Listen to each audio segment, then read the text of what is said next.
able to speak. I call the order to a public hearing at 7:02. Let the record reflect all board members are present. Do I have a motion to adopt this agenda? So moved. Second. All those in favor?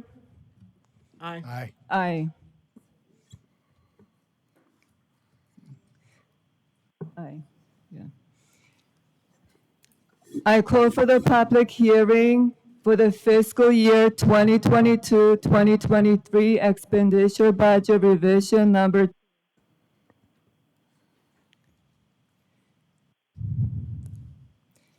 Is there, okay. Okay, so we have one person that will speak. Mrs. Fisher, can you read the name?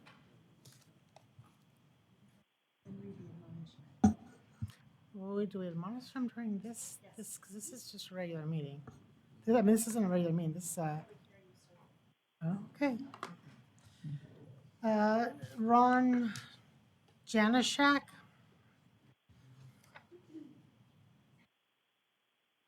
If you could step to the mic.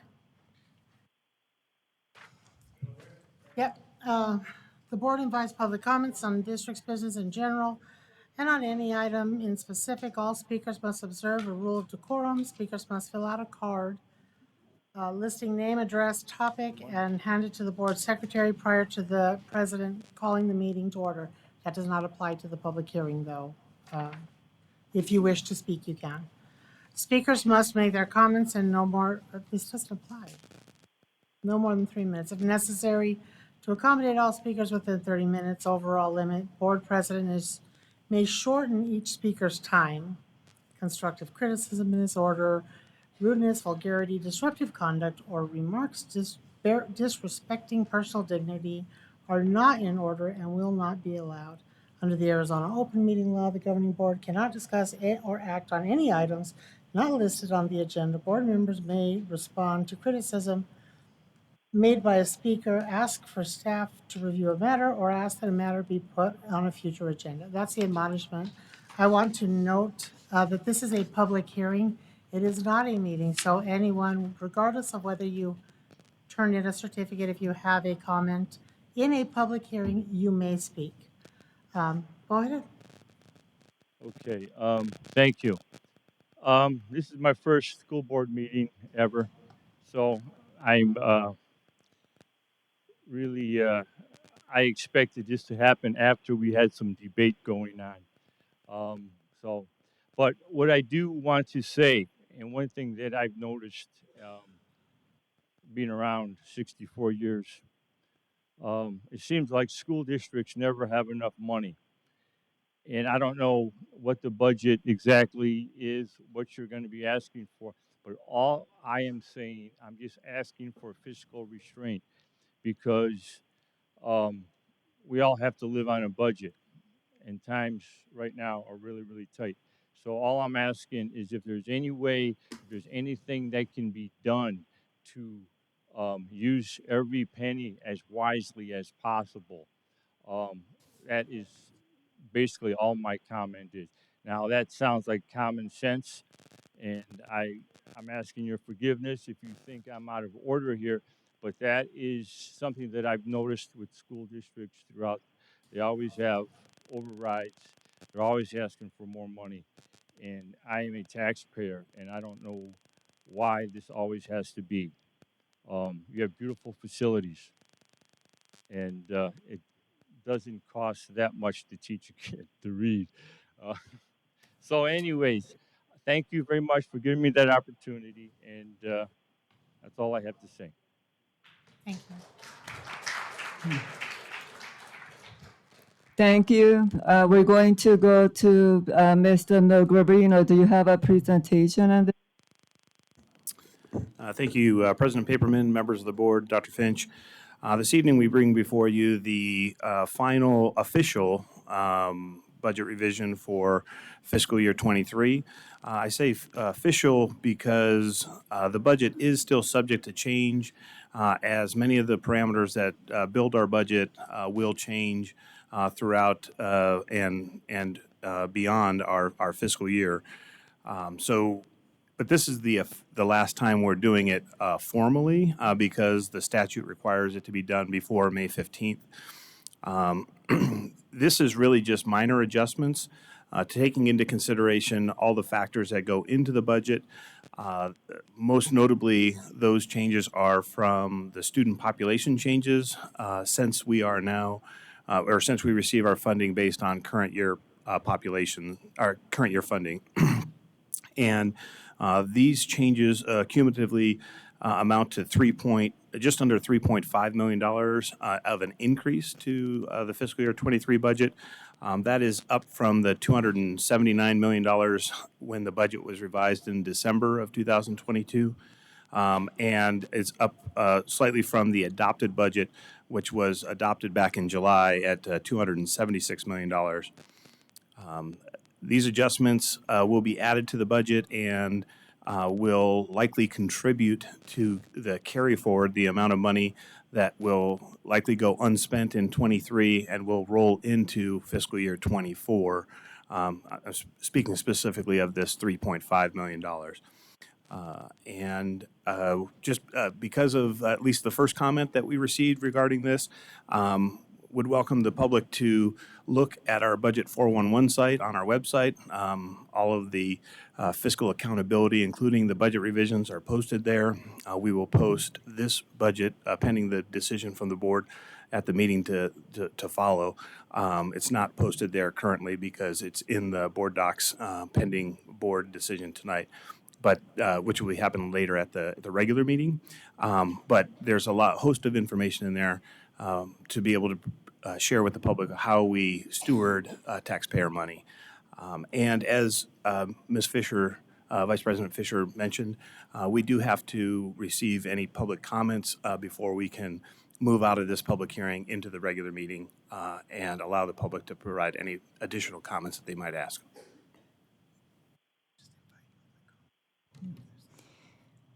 Are there any public comments that would like to come up?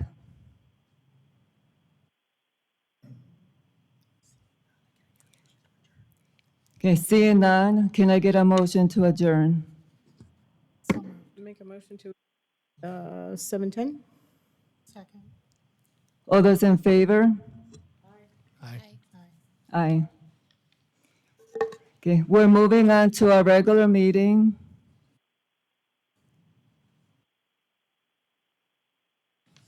Does she have a comment? Oh, does she have a comment? If there's someone, okay, I'm sorry. Okay, you may go and speak.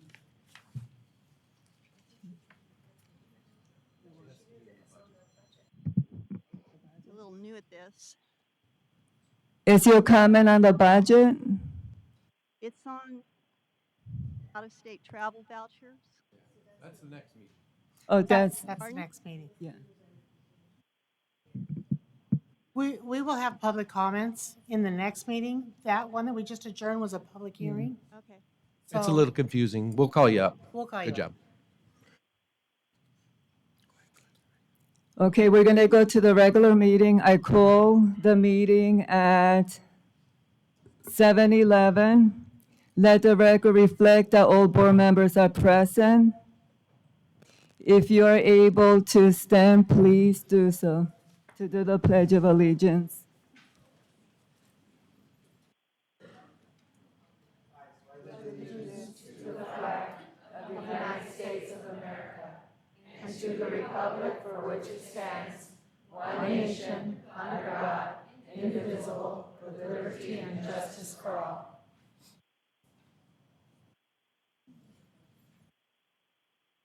You may be seated.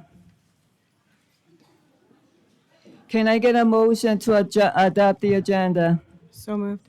Second. All those in favor, say aye. Aye. Aye. Aye. We're going to move to District Report, Item 3. A Finance Report. This goes to Mr.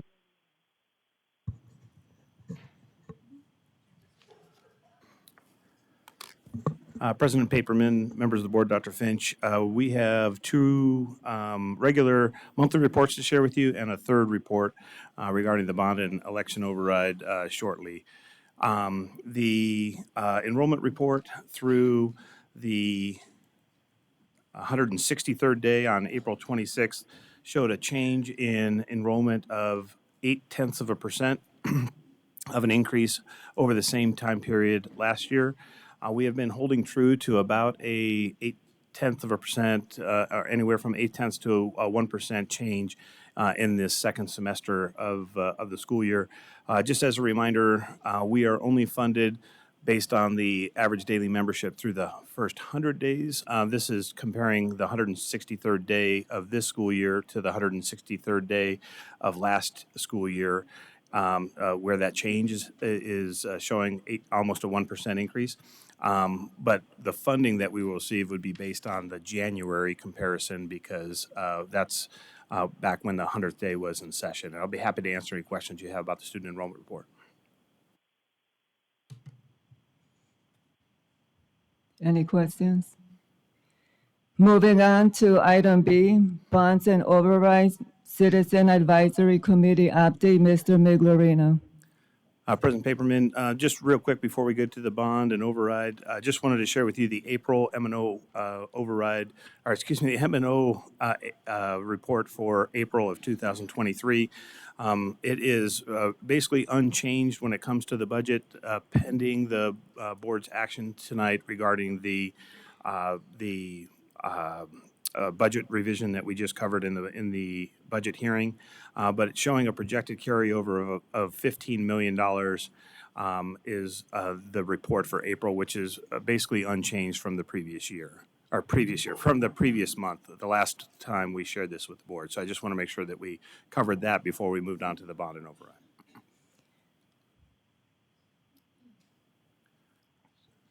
Hearing no questions related to the M&O report, we'll move into the bond and report. So just as a reminder, I know we shared a little bit of information with the board back on April 25th, but we did have a committee that looked at this purpose. The charge was to review the needs of the district and the possibility of recommending future elections to be able to finance or fund some of those needs.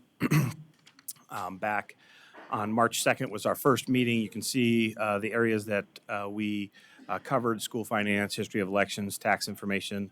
We met again on March 30th, looked at financial comparative data, not only our information for our district specifically, but the comparable districts. We looked at the district demographer report for future projections on where enrollment trends were happening. And we started the development of a project list. We've met finally on April 27th. We reviewed some polling data. We received 402 responses from a phone poll that was done asking questions related to the elections. We looked at tax implications, and we actually developed the recommendations that we're going to share with you this evening. I will say that this is a report of that committee. The action items are actually later in the agenda under action. So we'll have another opportunity to, there will be no action following the report, but there will be an opportunity for the board to take action as they seem fit later in the meeting. Here are the committee members from that met and the list. Some of those people are here today. I just wanted to acknowledge their commitment of time. They had to endure multiple hours of something I'm passionate about, school finance. Maybe most people are not, but and just enduring some of my personality is reason enough to give them recognition throughout the meetings. And here's kind of some of the takeaways that the M&O override has been in place for multiple decades. We've found that many of the, or all of the comparable districts have some form of M&O override in place. I think the only exception with the comparable districts happens to be Peoria's M&O override is set at 13%, whereas everyone else's is set at 15%. That was a conscious decision by the Peoria board. It does have to be renewed every 5 years, or it will start to expire. So it's phased out in year 6. 1/3 of it is phased out in year 6. 2/3 are reduced in year 7, and then it goes away completely. So it is unfortunately something we frequently have to ask the voters for. One of the things that we looked at in the comparable data is even with the override in place, it's difficult for us to stay competitive because we don't get the same dollar amount, and you'll see that on an upcoming slide. So although we spend less than the state average and even our comparable districts, the results that we're getting are significantly better when it comes to student achievement, and there's a number of factors that go into that. Here is that aforementioned slide comparison. So Deer Valley are the orange bars on the left, and if you look at the far left bar, that's the 2020 spending per student for Deer Valley. The far right, I'm going to call it purple. Remember, I have difficulty with colors, is the national 2020 bar. And you can see significantly more I think that's $12,000 per student. And that is with our 15% override in place. Again, we would fail to be competitive. The green bars are our comparable districts. The blue bars are the state averages. Again, we are less than the comparable, less than the state, significantly less than the national. And the state is reported against the national number. That has us either at or near the bottom. And we don't even get the state amount of money per pupil with the 15% override. Again, one of the reasons why the committee thought it was imperative for us to ask for the override to be continued. Here are the uses for 23. The majority of this happens to be in salaries for our employees. So 8.5% of our current salaries with our employees, or just over $16 million, is funded from the override. Class size is also afforded thanks to the override. And the final category I'll share of any major significance, full-day kindergarten is funded with the M&O override. If it weren't for the override to be in place, those things would have to be eliminated or altered if the override was not in place. So the current tax rate is shown here. It's 96 cents per $100 of assessed valuation. If you were to look at that on an annualized basis for the average assessed valuation home, that's just over $237 a year is what the M&O override costs, the average assessed valuation home.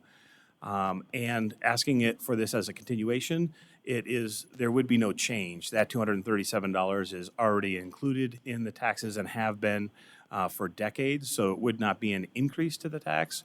It would just be a continuation of that tax, but I did want to share what that cost would be so that you would have the information related to that. The committee did look at tax rate and comparison of tax rates between not only our district but overlapping jurisdictions and took that into account with both recommendations that you're going to see this evening. So the override recommendation from the committee was to call for a November 7th, 2023 election. It would be year 4 of the override, so it is at least 1 year early from it being in jeopardy of the first reduction that we would experience. And essentially, this is the same list that was previously shown. So to continue to fund the things that are currently being funded from the M&O override, but to call for that election in November of 2023. I think it is important to note that the committee did look at calling this for specifically the November of 2023 election to try and avoid the November of 2024 election, because that will be a presidential election. And there was some conversation in the committee regarding trying to navigate around an election that might have a lot more political turmoil to it. So when it came to the bond and override takeaways, we looked at the annual state funding formula does not provide enough to meet the capital needs. So we had a list from the various departments of what needed to be funded on an annual basis. And we also looked at historically the capital funding for all districts in the state has been reduced. It's one of the ways that the state has balanced the budget over a number of years. And so there is a lot of pent-up demand when it comes to some of the capital needs that exist not only in our district, but districts around the state. And that there's certainly some of the development is causing some pressure on the district as well in various areas. And the list that we worked on actually considers the future bond authorization and two different options that I'm going to share with you momentarily. Here are the major categories of the capital improvement. So instruction-related needs, including technology, continuing to fund athletics, fine arts, and other extracurricular activities throughout the district.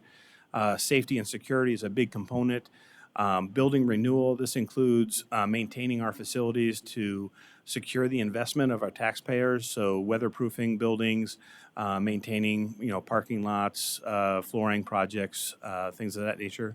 Conservation is a big component of this as well, especially to focus on our continuing efforts around utility management, renewable energy, as well as water reduction. We have a bus replacement and vehicle replacement schedule, and then we have some new construction for projected student growth. Just a small sprinkling of some of the major projects that are included. We have a security camera initiative that's included in here. We have a door safety project. The second phase of the Innovation Center next door to the building that we're currently in. Acquiring the leased solar systems that we have. A career and technical education expansion at Barry Goldwater High School to have an offering of trade programs for our students. We have one elementary school included in this, as well as the first phase of a high school included in the 5 years of this particular initiative. Presentation from me wouldn't be complete without some Jim font, so insert the next couple slides here. Difficult to read, lots of information, easier to read from an electronic device where you can enlarge. But these are major categories and the detail of the major categories. Again, this list was created by Deer Valley departments submitting information and then vetted by the committee that actually reviewed all of these. I think the slide has the major categories. This is just collapsing that so you can kind of see it maybe on one page. These are just, because of the format that I elected to put this in, these are just showing alphabetically. You can see the major expense there is the new construction cost, and mostly because that includes the first phase of a high school. You can see there in the 28-29 year, that's $90 million is what we're projecting for the first phase of a new high school. So the total there just at $325 million over that 5-year duration. We then looked at the tax implications of two different options that we're going to share with you. The first is a $175 million initiative that would be a 3-year initiative. So the major difference between this option and the recommendation that the committee came up with, which is the $325 million option, is there's 2 fewer years of funding provided, and the high school is not included. The high school with the FF&E is $96.5 million, so $90 million in construction costs, $6.5 million worth of FF&E in the first phase. So that's a major contributing difference between the two numbers that you're going to look at here. This is a lot of information regarding the tax rate. The arrow here, the far right column, is the declining tax rate that we are projecting. In fact, in both scenarios, and that's impossible for me to see on the screen, so let me get to that page. It is showing that the current tax rate at $1.35 is what the current debt service payment is. The $175 million bond would go down to $129 in the first year, $123, down to $118, $112, $107, $106. It declines in proportion to the assessed valuation increase, so that the amount of tax that the taxpayer would be paying would be a level amount, even though we'd be adding on more debt. And the reason that we can do that happens to be with the aggressive repayment schedule that we have for existing debt allows us to be able to reduce the tax rate even though the assessed valuation is going to increase. So if we were to consider $175 million, we can, or $175 million bond initiative, we can keep a levy tax amount. And then this page will show you what a $325 million bond would look like. Similarly, we go from the $1.34, $1.35 down to $1.15, down to $1.12, $1.06, $1.01, and likewise throughout the duration of the repayment of those of the $325 million. So again, we're reducing the tax rate because we're anticipating the assessed valuation to increase. Some of that will be natural assessed valuation appreciation for existing parcels, but some of that will be additional new developments that will share in the burden of this additional debt service payment. I think the next slide kind of blows this up a little bit just so I attempted to make it a little more visible. I apologize, but it also shows the percentage change. So on the far left side, the fiscal year followed by the percentage change in the assessed valuation by year. On the far right side is the percentage change for the actual tax rate. And again, you'll see that the assessed valuation change is somewhere in the 5 to 5.5% range. That's because the primary tax or what was called the limited assessed valuation is, as the name suggests, limited at 5% growth. So assessed valuations cannot, for tax purposes, cannot increase more than 5% in any given year. So we're showing about 5% worth of appreciation in existing parcels, and then anywhere between 0.1% up to 0.5% in additional assessed valuation new developments in these projected numbers. Again, this essentially will allow us to do what we're calling a level levy, meaning that the tax that we would collect would be about the same as the amount that they're currently paying for the debt service in the district. And as a result of that, I should share, we do have some polling results as well. We surveyed 402 highly high efficacy voters when it came to the questions related to the override as well as the bond. There was greater support for the M&O override continuing because it is a continuation and it does involve our operational spending budget.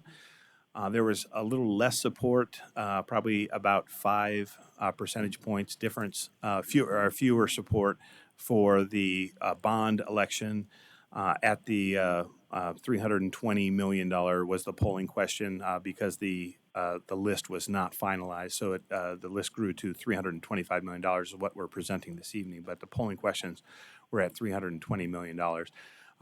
Some of the highest categories, there was a 91% support for the safety and security items, and there were considerable support for other aspects that were major categories that we previously shared with the board.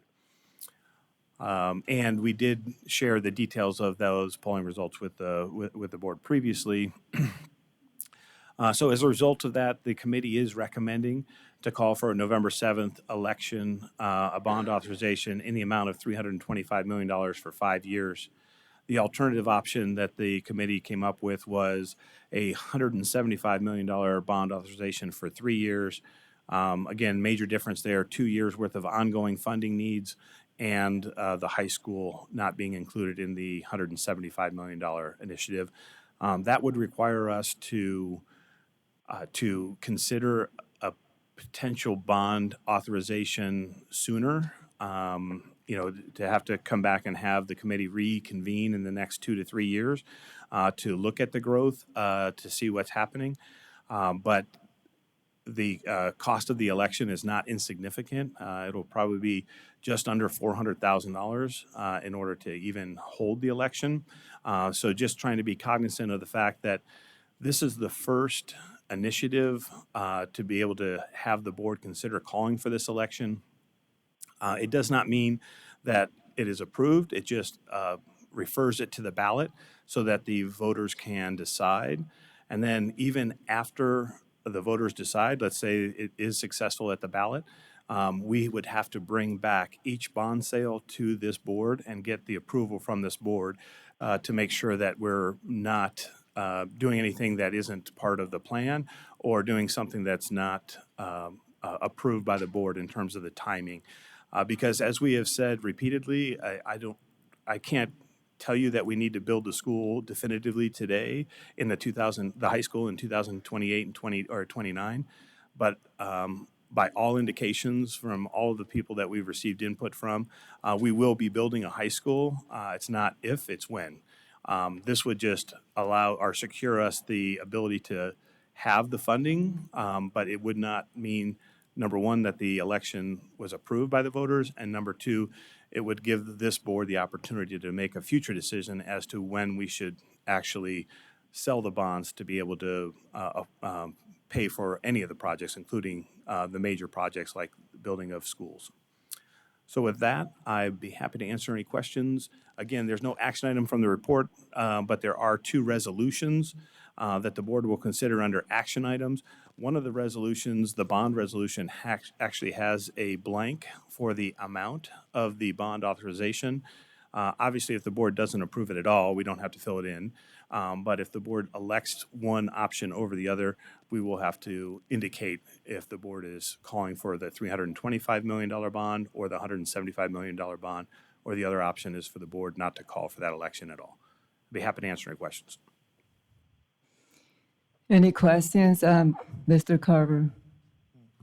Not so much a question, Mr. Miglerino, but I just want to let you know how much I appreciate you and the committee finding a way to get our future growth expectations managed while being sensitive to the fact that we're in a little bit of a financial hardship right now in our country, and that this will be a zero loss to the taxpayers as far as extra tax burden.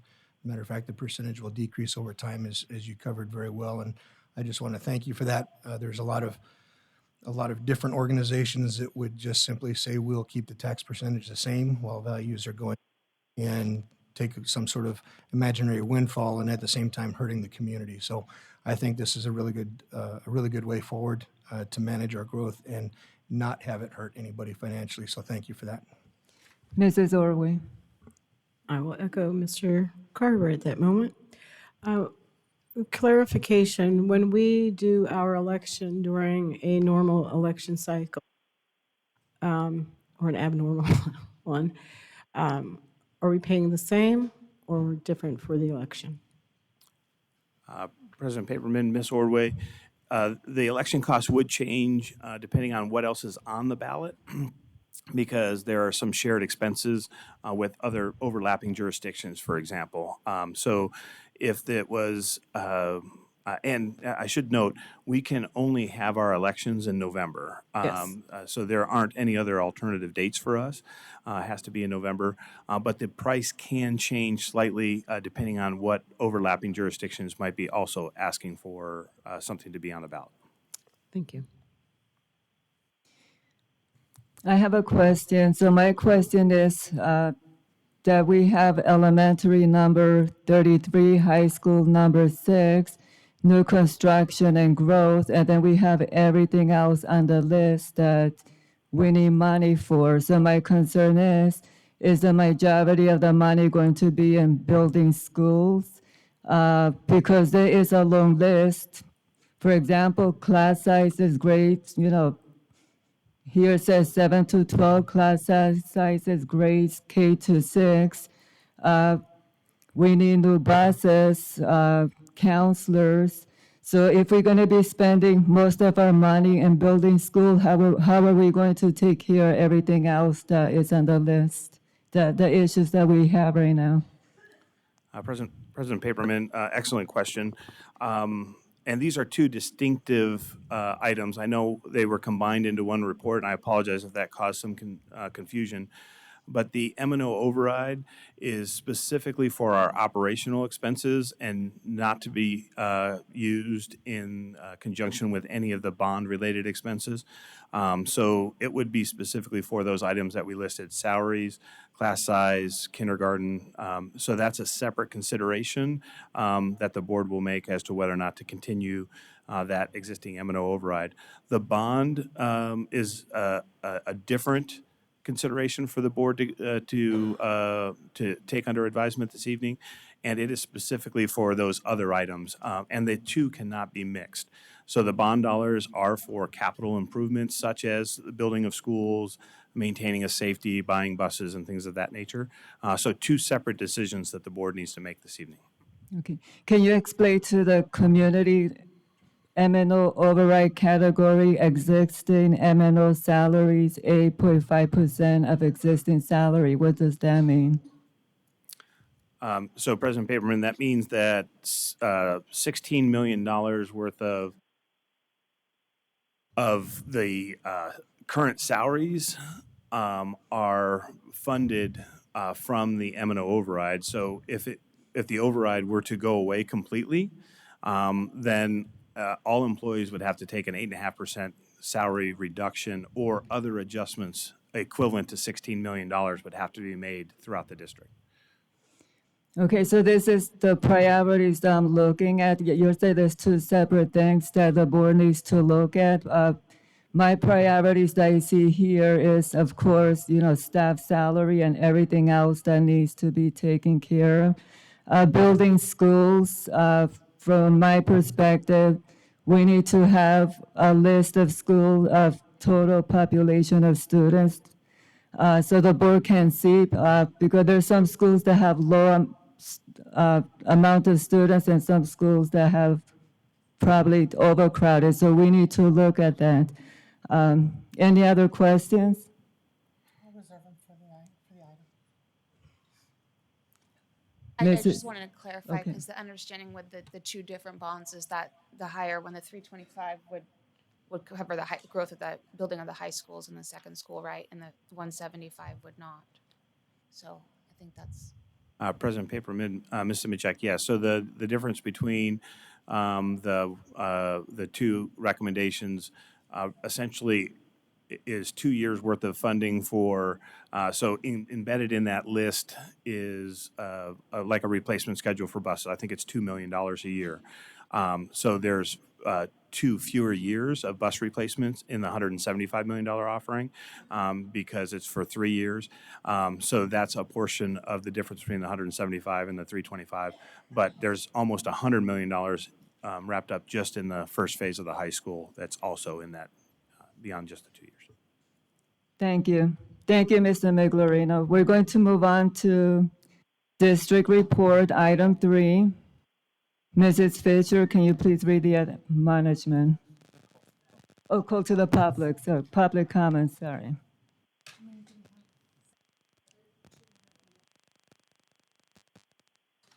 Two and a half minutes for public comments. Okay, I'm going to go ahead and call first set of names, and then I'll read the admonishment while they come up. Kirsten Trask, Jackie McCormick,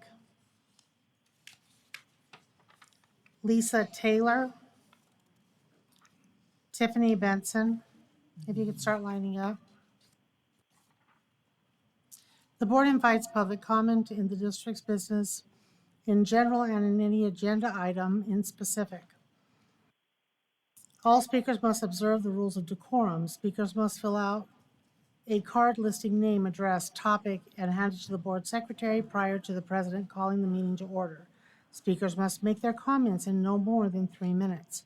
If necessary to accommodate all speakers with the 30-minute overall limit, the board president may shorten the speaker's time.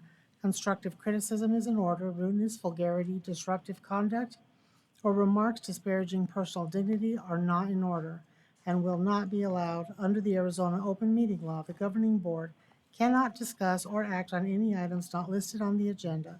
Board members may respond to criticism made by a speaker, ask staff to review a matter, or ask that a matter be put on a future agenda. Due to the level of speakers we have, the time has been reduced to 2 minutes and 30 seconds.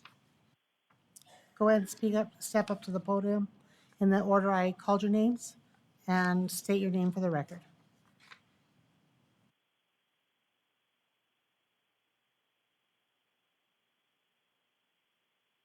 Oh, well, how do I turn it on? Kirsten Trask. There we go. Thank you for the opportunity to speak tonight. I just wanted to address transportation policy and procedures. It seems that the policy is a little outdated and very gray. There's a lot of black and white with certain bus drivers and certain bus supervisors, but there's a lot of gray area with other bus drivers and other bus supervisors. So rules aren't being regulated appropriately. The communication between the bus transportation and school is non-existent. Currently, the supervisor makes all of the consequential decisions without being communicated with the principal. It takes a village to raise a child. Sometimes we live in a rural area. We're up in New River. I work as a nurse at the hospital. I don't have the ability when my son has a bus suspension to transport back and forth. I think that offenses that carry direct referrals need to be addressed in the student handbook, as they're not. There's a minimum consequence and a maximum consequence, and those aren't directly documented. I know some of the other districts, such as Peoria, has everything documented in a first offense, second offense, etc., and involves the school with the principal with consequences that are appropriate to their actions, which I think holds the children a little more directly responsible for their behaviors. Suspensions, bus suspensions that leave children at home aren't very effective because they leave the children at home. It takes away their education opportunities, or it takes away the parent's job. So as the end of the year, maybe we can review the policy, create a little bit more black and white, and get rid of some of the gray areas throughout the bus transportation policy. Thank you. President Paperman, members of the board, Dr. Finch, guests. My name is Jackie McCormick, and I have been in this district 31 years, hence established 1992. Since 1992, I have been in various schools in this district. When I first started teaching, it was required for me to post my objectives on the board. It's not much different today, it's just a different word to it. By law, we are required to teach the state standards. I'm asking you, and I've sent it to you, you guys have seen this, well, most of you have. Please just consider, it's not that the fact that we don't want to grade the way that things need to be graded, but we're asking you to look at what we've created in this team that we've worked very hard on, that it's not necessarily a compromise, it's what we've been doing for 31 years. At least I can say that's what I've been doing for 31 years. Again, I've emailed you. I've not received anything back. I'm open to any questions. Thank you.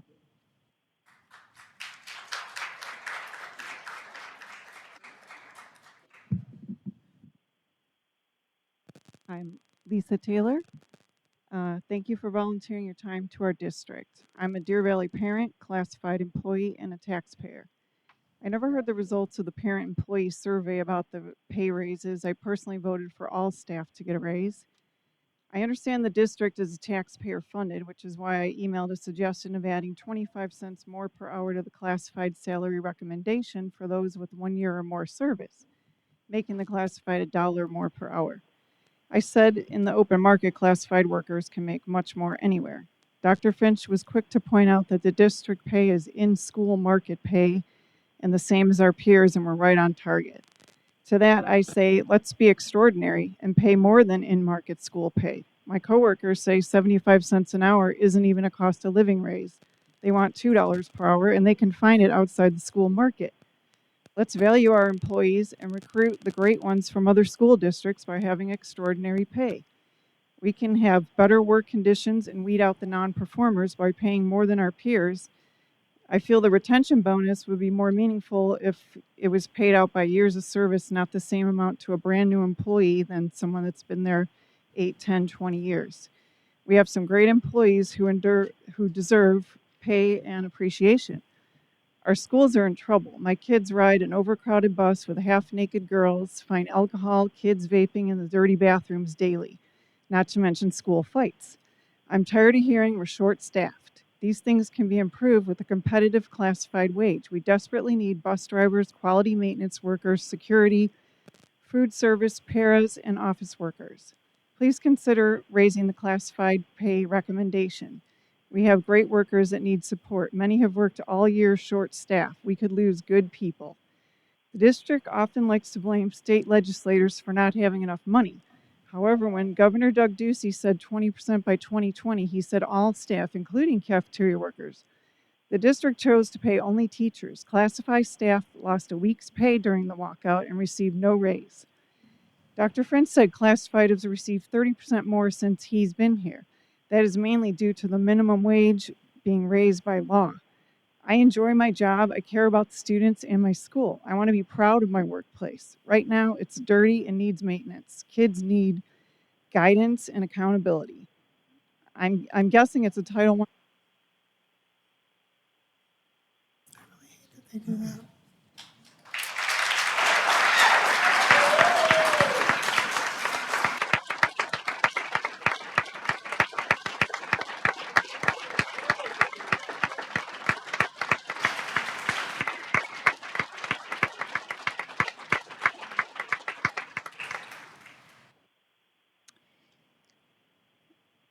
Governing Board and Community.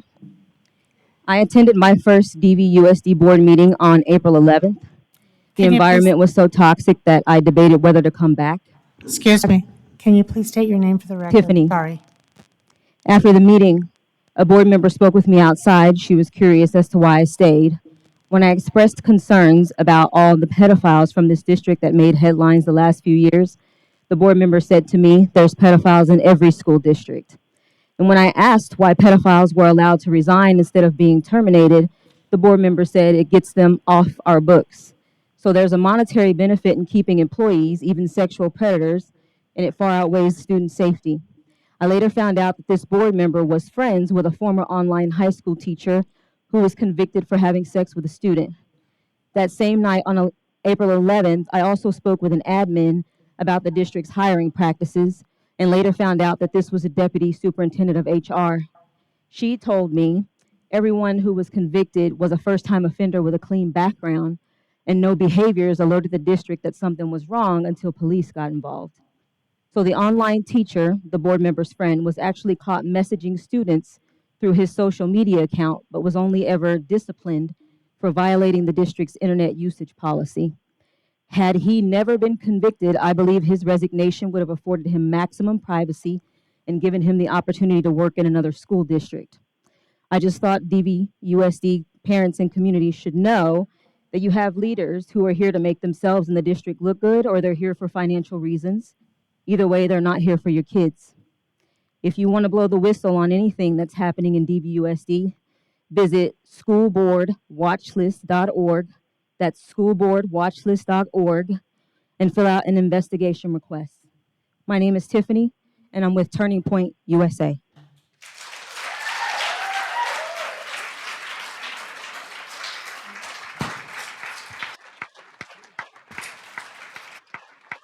Okay, the next group, Claudia Linehan. No, I'm sorry. I didn't realize that you had to fill out a question before you could address the board. How Yeah, would you know ma'am, that they're- if you've never been to a board meeting? Yeah, they're in the lobby with a sign. But no one So- ever said anything about it. I'm here, I've been in this district for 10 years. And Ma'am, you always have money left over. for one Unfortunately, budget. you can't speak without filling out the form. you can email the board though as well. You can email the board all your concerns. We'll get the message to them. Thank you. So the next group is Claudia Linehan Carrie Cudson, Kelly Ford,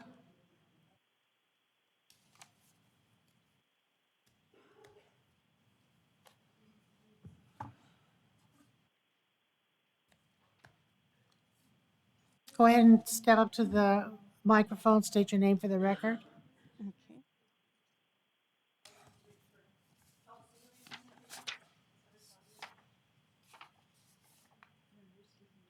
No, it does say Claudia. Okay. Go ahead and step up to the mic and state your name for the record. Okay. I'm Claudia Linehan from New River. And I had a question concerning your out-of-state travel vouchers. I was kind of looking them over, and some of them you have the option of doing this online, well, others don't. But the first ones, and we're talking almost $3,500 a person, can be done online.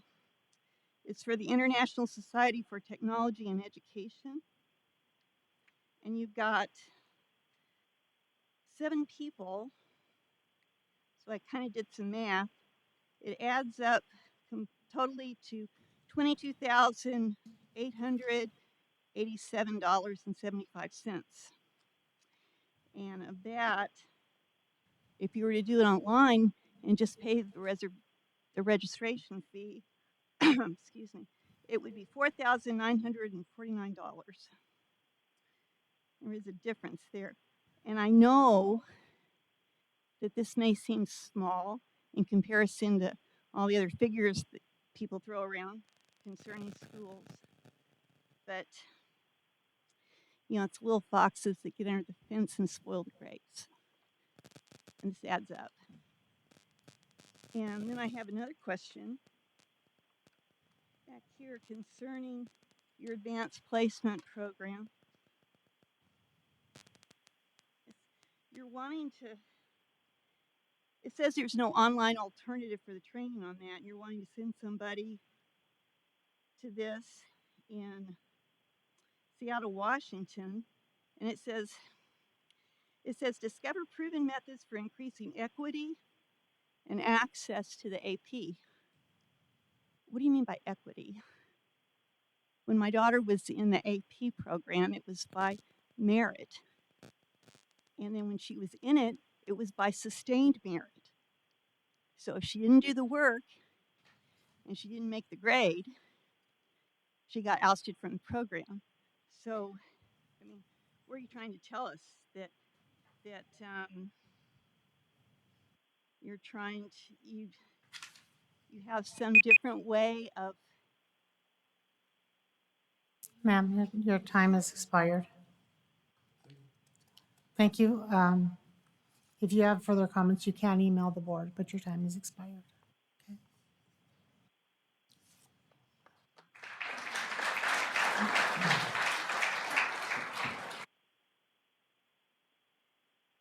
Good evening, board. I'm Carrie Knutson, and I'm a paraprofessional for Deer Valley for the last 15 years.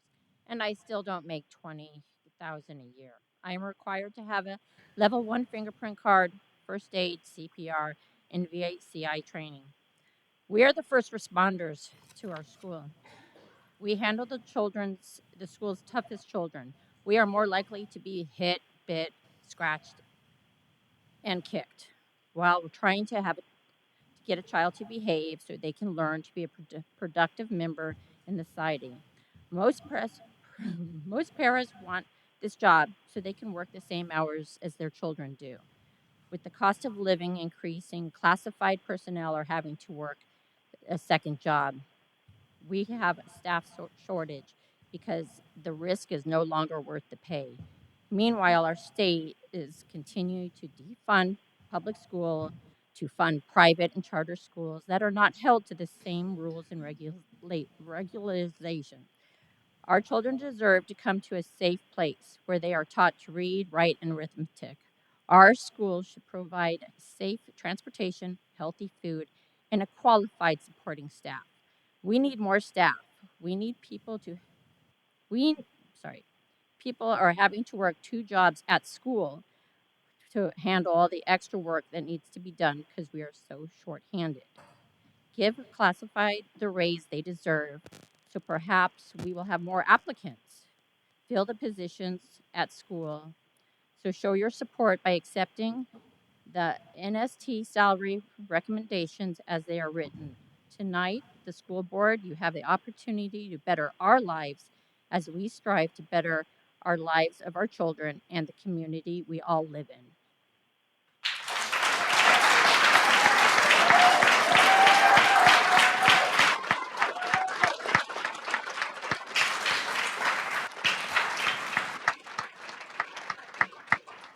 Please state your name for the record. I'm Kelly Ford. I know Deer Valley. Both my parents retired from Deer Valley. Both my sisters currently work for Deer Valley. I grew up in Deer Valley schools, and I've spent the last 25 years teaching developmental preschool in Deer Valley. It takes a team when you're working with the youngest students in Deer Valley. The most important members of my team are the classified instructional assistants that teach at my site every day. When I started 25 years ago, minimum wage was $3.35, and a starting paraprofessional made $7.35. Um, I was fortunate both the paraprofessionals in my classroom worked with me for over 20 years before they retired from Deer Valley. With the cost of living and minimum wage increases, when did the important job of working with our children pay the same as working in a fast food restaurant? I'm speaking tonight for all classified staff. We cannot run our schools without them. I watched my principal empty the campus trash every evening. Teachers vacuum and mop their classrooms. Bus drivers do double routes while children wait to be taken home. Paraprofessionals feel that they cannot miss work when they don't feel well because there is no one to come and support the children. Public schools are in crisis. Please vote to increase classified wages so that they can support their families. Show these hardworking individuals we know their worth and value what they do each day to help educate our children. Make a difference tonight and give staff the raise they deserve.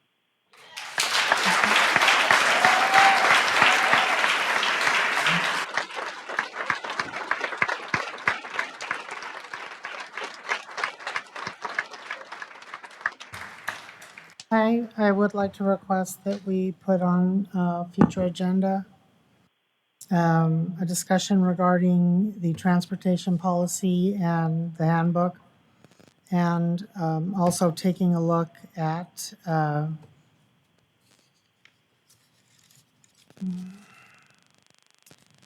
the travel. I don't know that anything can be done with that one, but we can at least take a look at it.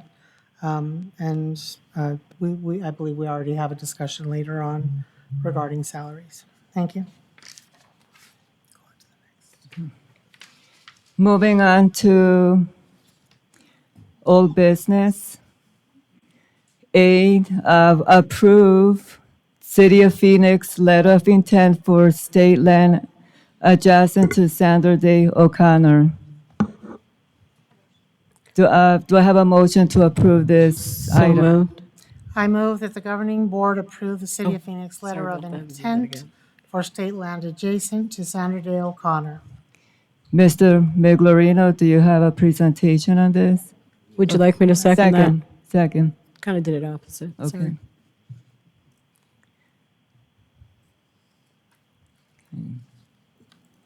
Sorry.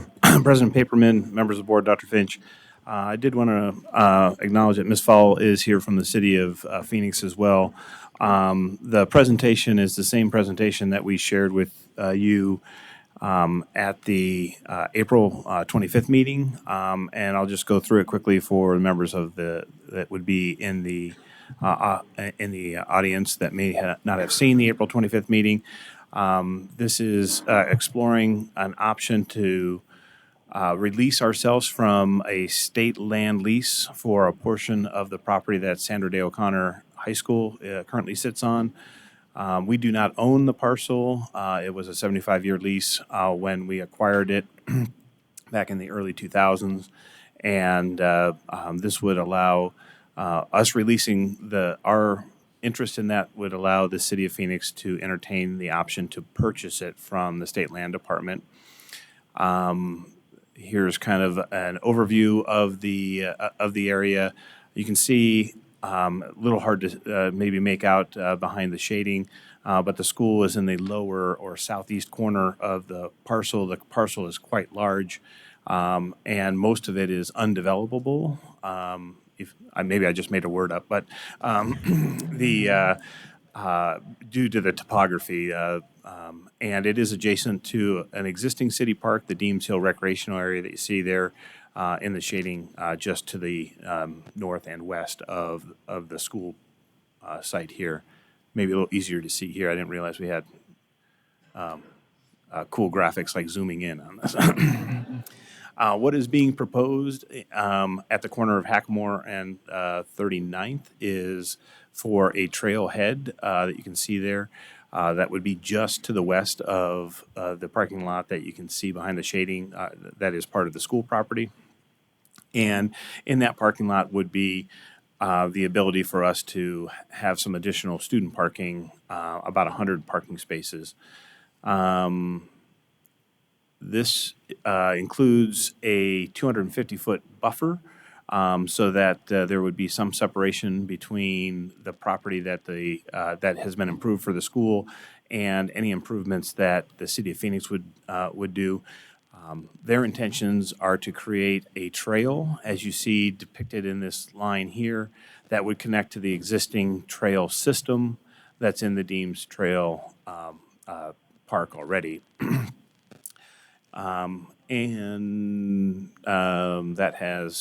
This is just kind of the next steps. What is included in the packet, and we have worked on since, I guess it was April 11th, maybe not the 25th. I think I misspoke about the actual meeting date. Since we last met, we have refined the letter of intent, and so what's up for consideration this evening is the approval of the letter of intent. It's the first step in being able to start the process. There will be additional formal legal documents that will need to be entered into. But in terms of the next steps, the city wants to reach out and get community input, as shown here as community engagement, for what is being proposed. Once they receive that input, they want to move forward based on what that input provides with the potential for the lease modification with the state land department. We've also included a letter from the Arizona State Land Department that outlines what that would entail. The city would then apply for the state land to put this parcel or this portion of the parcel, to separate the parcel into two and put the section that we outlined in the shading up for public sale. There would be a deed restriction on that sale that it would only be suited to be purchased by a municipality that would use it as a park. And so the only qualified bidder for that will be the city of Phoenix. The state land department, as outlined in their letter, would have to adjust our lease so that we would remain on a state land lease for the improvements that we have for Sandra Day O'Connor. And I think that covers everything. The second time that we've shared it, we've shared multiple milestones along this journey. I wanted to thank the folks at the City of Phoenix, several different departments, most namely Ms. Fall and the Parks Department for their cooperation getting us to this point. And be happy to answer any questions the board might have. Any questions, board members? I do. Mrs. Fisher? Looking at the letter from the State Department of Land, it says there will not be any monetary adjustments to the lease, since the lease value is based on the land area in which the school occupied. So essentially, regardless of what we do, we're going to pay the full lease, correct? President Paperman, Vice President Fisher, yeah. So I think what that is trying to convey is that the parcel that we are separating ourselves with is unbuildable. So when they value, even though it's a larger size geographically, because it's unbuildable, they are deeming that the assessed valuation or the improved, the parcel that would have value, it remains the parcel that we would retain under their lease. Everything else, they don't think it has any monetary value because it is completely unbuilt for anything but for a park or a trail. So they think it's unbuildable. Okay, this is kind of this is just our intent to move forward, correct? That is correct.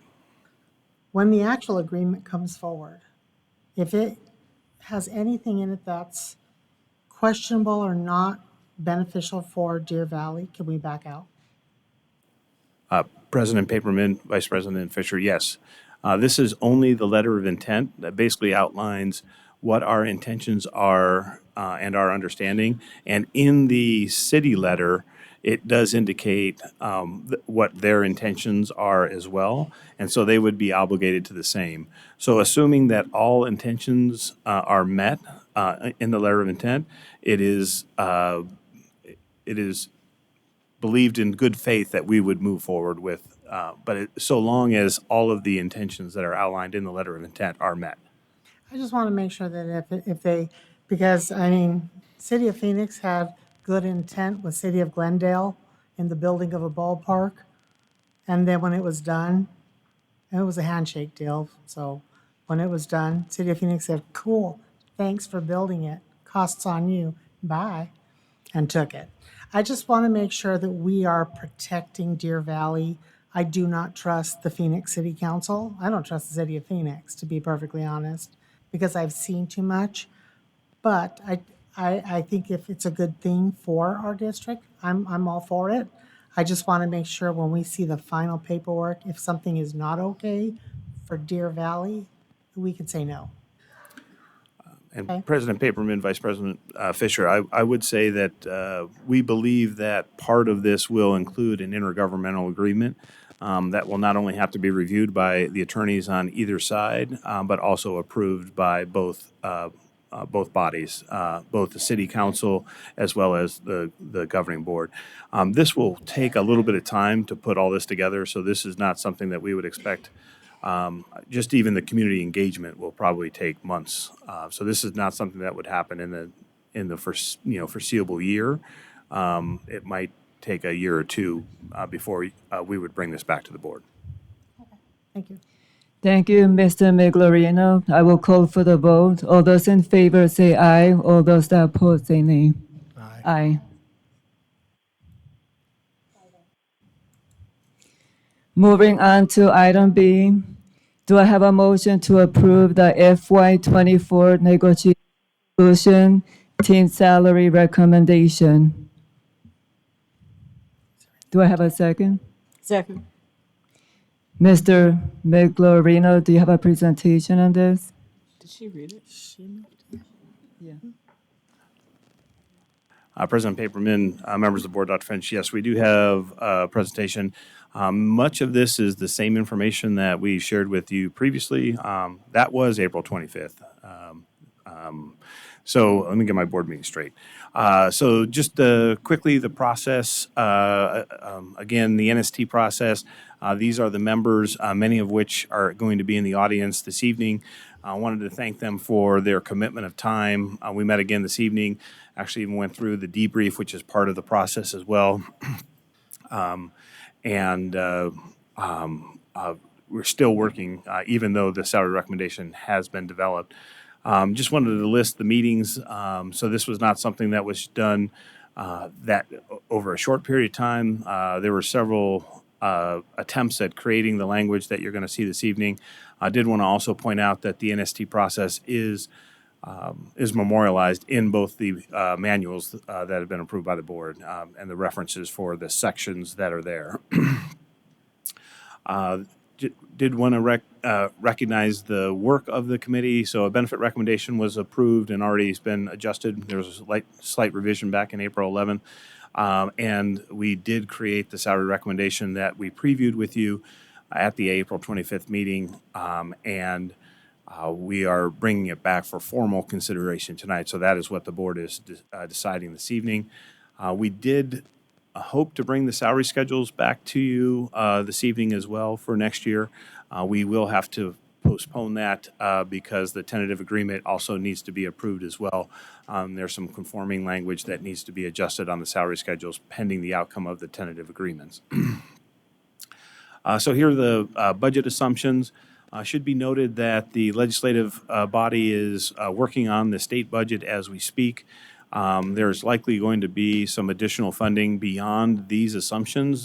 These are the assumptions that we used in creating the reference for how much money we had available to be able to allocate for salary increases for the upcoming year.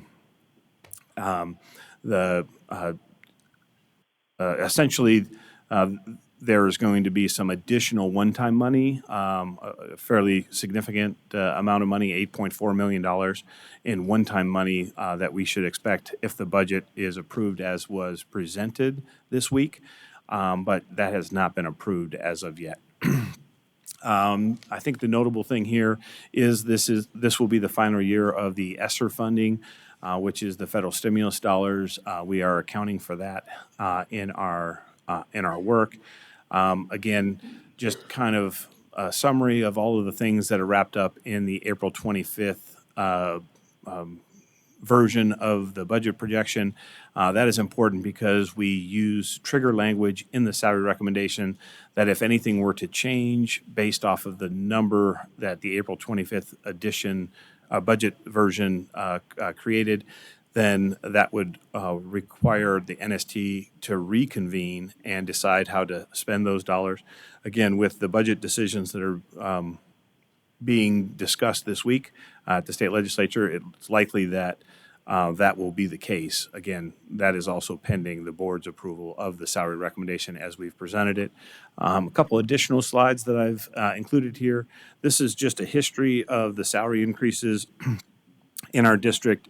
This is just a 6-year snapshot. The admin exempt group is on the far left. The cumulative increase for our admin exempt group is 31.4%. The majority of that has been in flat increases, so the bottom has risen faster than the top, just the way that that group has elected to divide the raises between a flat and a percentage increase. The classified group here, 39.8%. That is without the minimum wage increases that we've had to add to the bottom of the schedule. That is what the employees have received in addition to any minimum wage adjustments that we had to do. As a reminder, unfortunately, we did not get any additional money when minimum wage was increased. And so we do have salary compression, meaning that the only thing that we were able to do is just bring the bottom ranges up to the minimum wage, and unfortunately that has caused salary compression at the bottom of our ranges. We are in the middle of a job study that will be conducted and concluded in time for us to look at how we might address salary compression in future years. That report is forthcoming in the upcoming months. And then finally, the certified group, 50.5% increase during that same period of time. That is mainly due to the 20 by 2020 initiative that Governor Ducey advocated for. In those years, basically, we had a 23.5% increase for our teachers over those 4 years. So it starts in the 1.5% year, 12% the second year, which was a 10% year, and then 2 5% years is the term of that 20 by 2020 initiative. I think it was mentioned earlier that we elected to only provide that to teachers. That's because that's the way that was written. It was not available for anybody but certified teachers, the 20 by 2020 initiative. There are notes here. There were some one-time funding amounts that are not included in these amounts that I'm showing here. These are true salary increases. I did not mention on the classified side, that has been typically a 60-40 split on the percentage versus flat increase. And then for the certified group, that has almost been exclusively a percentage increase. The reason that we split raises between flat raise and a percentage raise is to mitigate what we call a runaway at the top of the where a percentage gets compounded over time.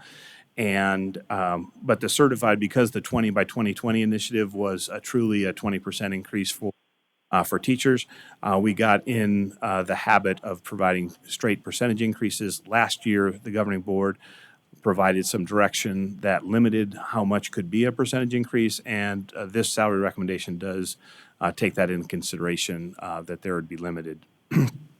So there, it does have a flat increase included in the amount for the certified for this salary recommendation. Some additional information based on comments that the board made when this was previewed. Salary maximums, or caps as they are sometimes referred to, those went away when we did away with the step and column salary schedules. So there aren't any limits on existing employees. We do have hiring schedule limits. So there's a maximum amount that we can offer when we initially place somebody, but there are no caps that have been implemented in terms of a limit as to how much somebody can make in a position. Benefits were also discussed at the last meeting. So here's just a quick synopsis of all the benefits. So regardless, when we have somebody that's a qualifying employee, we give them 12 months worth of benefits. That includes retirement, medical, dental, our EAP, or Employee Assistance Program, our wellness program, life insurance, short-term disability, identity protection, and there are a host of voluntary deductions that the employees can opt for at their expense. We also offer general leave, sick leave, non-paid work days that are included in our classified and admin exempt contracts and agreements. And then for there is also vacation for our 12-month positions. So when we are calculating just the employer cost of a full-time employee, it's 23.1% of the wages, plus an additional $8,618 for the fixed cost of the medical and dental coverage that we provide to our employees. Again, this came up because of the conversation from the board the previous board meeting. This is the breakdown of nearly $5 million of additional funds that we felt were available next year. Again, prior to the information that we just learned in the last day regarding the state budget, and how it is broken down between the three categories. Admin exempt at the top, a 2% increase is $267,000. A 2% increase for our certified, $2.2 million. A 75-cent per hour increase to our classified, $1.6 million. And then the breakdown and the averages for each. There is an additional classroom site fund or instructional improvement fixed flat dollar amount of $210 that's added to the classified. So their 2% grows to 2.4% on average. And those numbers are shown at the far right of this screen. So for the recommendation, again, this has not changed since the preview, so I'll go through this rather quickly. But the recommendation from the NST is to fund professional growth. As you see here, that has been a diminishing amount. The certified is a 2% salary increase, 60% as a percentage, that's 1.2%, 40% as a flat, that ends up being $448, with $450 being added to the hiring schedule for our certified and OPS or other professional staff. In addition to that, a retention stipend that for any employee that's employed, or was, I should now say, employed on May 1st of this year, 2023, and continues to be employed on August 10th, would receive a $1,250 per FTE one-time retention stipend on or about August 31st. If they continue to be employed on April 18th, they would receive an additional $1,250 per FTE on or about May 9th. So up to $2,500 of retention stipend available. The classified is, again, a 75-cent per hour flat increase to all employees, and that full 75 cents is being added to the hiring rate, bringing our lowest paid classified employee to $16 per hour. And the same retention stipend here, again, $1,250 in the beginning of the semester and $1,250 at the end of the school year as well. And then on the admin exempt side, a 2% on average increase. That's split 40-60. So 40% as a percentage increase, that's 0.8%. 60% as a flat dollar increase, or just over $1,082. And all the starting salaries increasing by $1,000. The equivalent of the flat dollar increase, similar to how it was with the certified. And again, same retention stipend. And then, as I alluded to earlier, if by August 1st, any undedicated funding becomes available in an amount greater than $2 million over that April 25th budget version that we have published, then the NST will reconvene to determine how those monies will be spent for next year. If the budget is approved as presented this week at the legislature, that would enact this trigger. And so we're already talking to the NST about when we might be able to schedule that. This is just additional information on the Classroom Site Fund, how the amount increased by that $210. You can see the Classroom Site Fund increase, the Instructional Improvement Fund, which is derived from gambling proceeds, has decreased this year, and but the net is an increase of $210. And then the note here at the bottom is just the definition of active status as it is defined for the retention stipend. So next steps are for the board to officially determine their consideration of the salary recommendation this evening.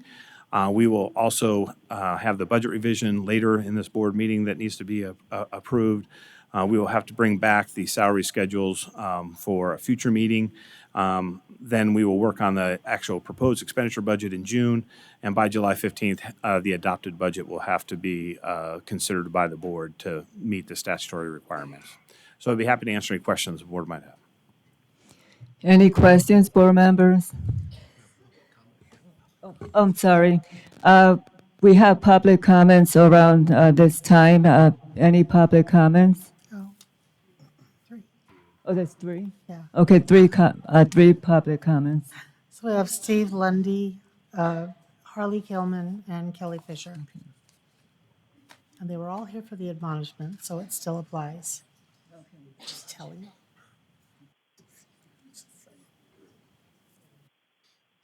Go ahead if you want.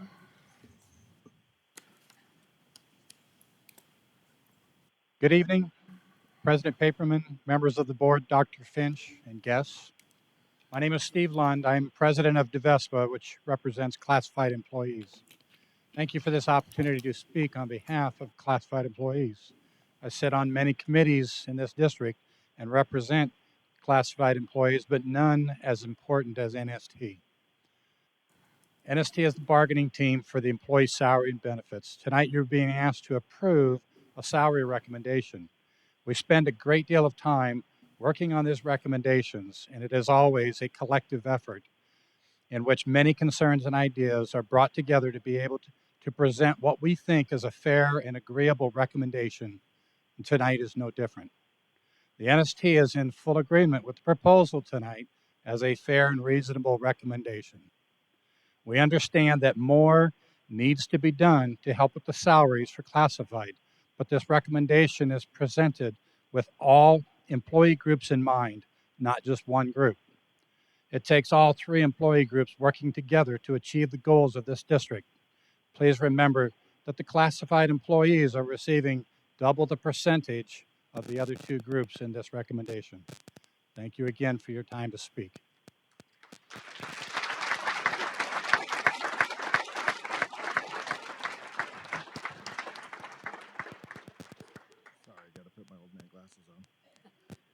All right. Good evening. My name is Harley Kelman. I'm president of Deer Valley Education Association. Governing board members, Dr. Finch, and guests. Deer Valley Education Association has conducted its ratification vote for the proposed salary recommendation for the 23-24 school year. Based on the 1,320 votes, 99.4% of the members and non-members have approved the salary recommendation. DVEA is encouraging each of the school board members to support the work of the NST budget team and asking you to vote yes.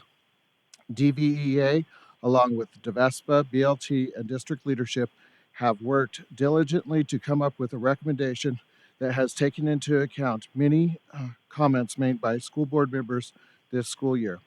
The NST team elected to shift money that would have normally gone to the certified and administrative groups to help increase the classified raise to 75 cents per hour to help address classified concerns. The DVEA team members know that more work has to be done to increase the classified staff wages. We also have many classrooms being filled with long-term subs, guest teachers, and teacher prep program individual teaching our children. If we are to stay extraordinary, we need qualified administrators and teachers in our buildings being supported by our dedicated classified staff. You cannot forsake one group for another.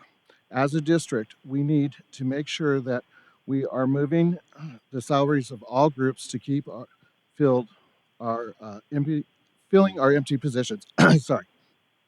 Our veteran leaders, our other professionals, our teaching staff work diligently to support our less experienced and new to the profession employees. It takes a village to do the work we are doing. With all of these groups working together, our students are showing that we are, in fact, in an extraordinary district. As you know, it is a very competitive market, and it continues to be a challenge to attract and retain employees in all groups. We must do all we can to attract new employees to Deer Valley Unified School District while valuing and retaining those who have led the way for us to be extraordinary. Once again, DVA would like to ask you to support this year's salary recommendation.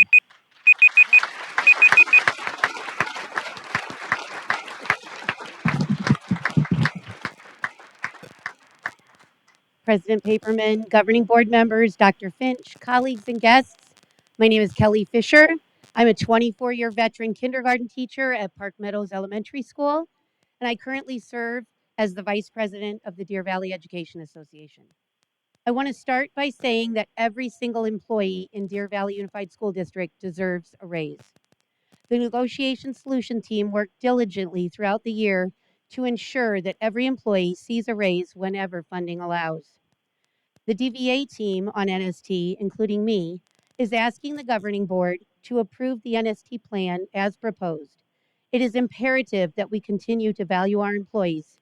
And from the DVA perspective, it's imperative that we continue to value our certified employees.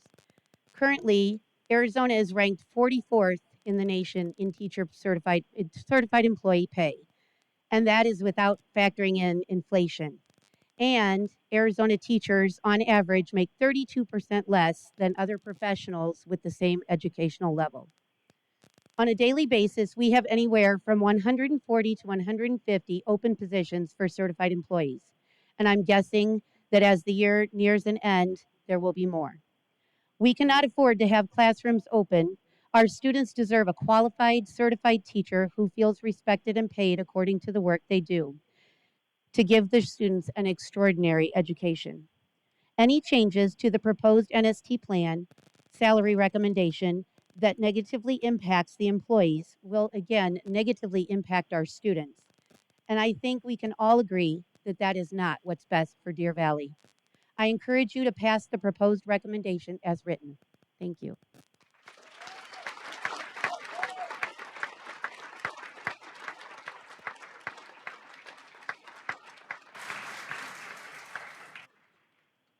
Any questions, board members, on the presentation? Mrs. Orwin? I just wanted to go back and have a little bit of context, and Mr. Miglorino, I think you might have been here for some of that. When we used to do interest-based negotiation, it was more driven by our Jim. Not that you were here to do it, but our CFO.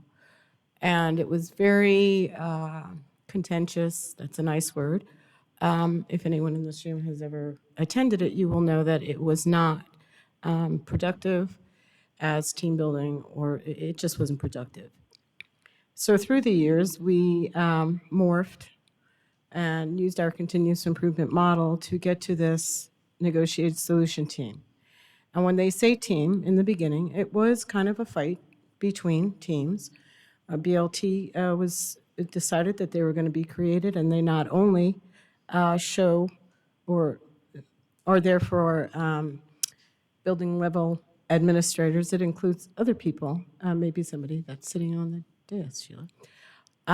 So as we continuously improve and find best practices, in order to respect the decision that the associations make, I think that we need to understand what the process is, because if you don't understand the process and how they do the negotiation, then it's quick to make comments that may seem like they haven't done their due diligence to watch out for each other. So all I am saying is that when we make decisions at the dais, it is so important to know what the background information is. It's important to read your information, to be situationally aware, and trust the professionals that we say we value. Then we should really put our money where our mouth is and value their decisions. And that is not saying that at some point in time, we need to, I love the face, that we don't need to give a little bit of direction, such as we did the 40/60s, the flat raise and that. But when these three associations come up with this plan that they are all, unanimous, then I think it's something we should pay attention to. Any other?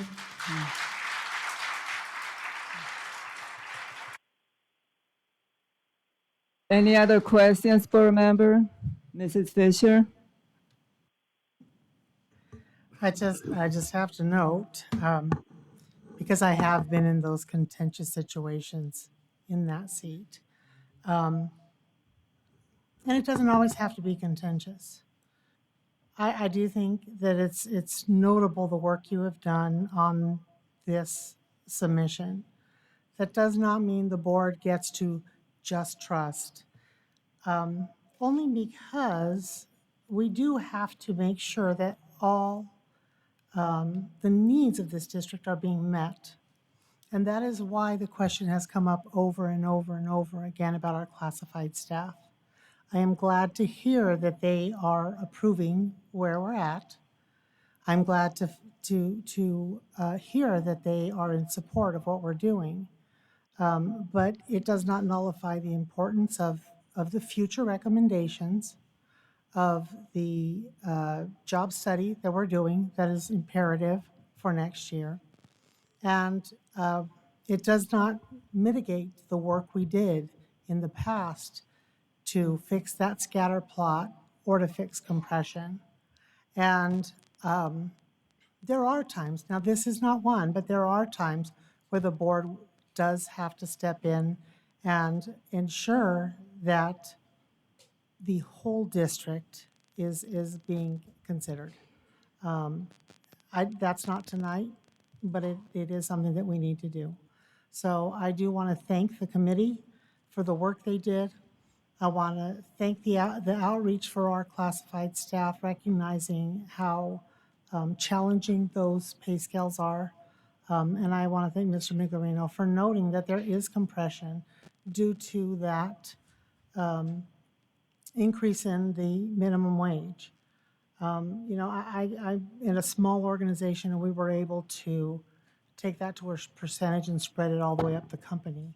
A large organization like Deer Valley can't necessarily do that. So I do appreciate your work, but it does not mitigate our duty as the governing board. Thank you. Thank you, Mr. Miglerino. I do have a question on one of the slides. I'm just curious, with you have the salary hourly rate maximum caps. So before 2005, what did that look like? President Paperman, we had a step and column salary schedules for, I believe, all positions. So there was a limit, and you had to progress through the matrix, right? So there were only so many years that you would have to be on one level of education, and then you would have to take additional professional development to be able to move to a different column. And as you moved or progressed through the columns, it provided for more opportunity for salary earning. So it was the traditional step and column salary schedule, but there was a limit at each one of those levels. So each column would have a maximum amount that would be realized. And then what would typically happen in those scenarios is people would be capped out at whatever progression that they had made through the columns, and then we'd have to make provisions for anybody that was capped out. So a lot of times those salary recommendations would say, 2% for everybody, and everybody that was capped out would receive, a 0.5% or something of that nature. And then when we didn't have enough money to fund the bottom of the schedule, we just took off ranges, and so it just felt disingenuous to publish something that we couldn't honor. And if we had more money, we weren't able to necessarily automatically provide it to the employees. The current process allows us to take a pool of money and apply it as the NST seems fit to be able to address the issues that we're dealing with. I think it is worth noting that without exception in the employee groups, this not only this year but last year as well, recognize the need to address the classified vacancies that we have throughout the district. And so this is a multiple year effort to try and deal with the needs of our classified staff without ignoring the other employee groups in the district. So traditionally, it would have been a step and column schedule. This allows us more flexibility to be able to have larger raises for employees, but also, unfortunately, when we haven't had the funds, which has been a number of years, but I've been here long enough to remember them too vividly, it does at least give us the opportunity to be honest with our employees about what they should expect when it comes to salary increases. I do agree with NSST that, all employees deserve to get a raise. I know in previous board meeting, I did state the cap, like for example, 2%, someone that's making 90,000 is not the same as 2% as someone is making 40, 30, and 20. Right now, from my perspective and listening to a lot of the classified, they're having a hard time meeting ends meet. Gas is very expensive, food is expensive.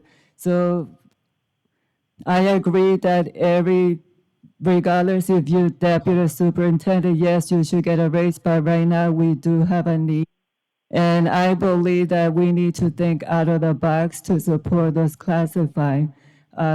Listening to parents, without classified, schools will not be able to run. If we don't have bus drivers, who's going to drive our kids? If we don't have cleaners, who's going to clean our classrooms? So I will ask NSST to please think out of the box, and only from this period of time, hopefully the economy will change where it will be fair that, yes, everyone should be getting the same, but to me, a person that's making 90,000, a 2% raise is not the same as someone that's making 30 and 20,000. Thank you.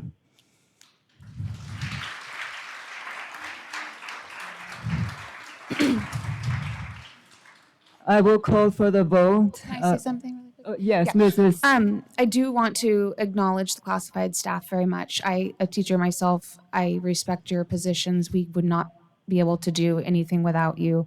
I do want to bring up that it is a $2.15 total raise at this point. And just to also let you, instead of the 75, but to also just let you know that we do hear you, and we want to support you and do the best we can. And I think for the moment, this is a great solution, and we can continue to do better.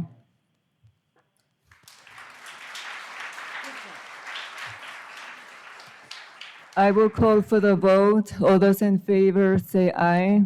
Aye. Aye.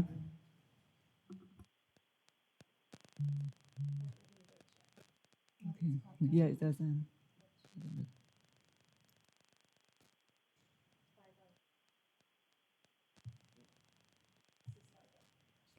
Passes 5-0.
Moving on to item C in old business.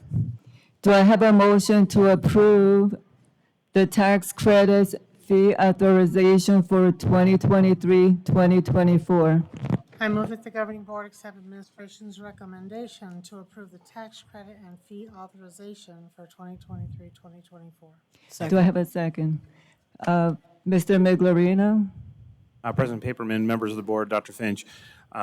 I don't know, I think this might be the third time I've brought this to you because I got it out of order at the last meeting. So I don't know if it was pre-previewed and then previewed, and now we're bringing it back as old business. Either way, minor changes to the board-approved fee schedules for next year.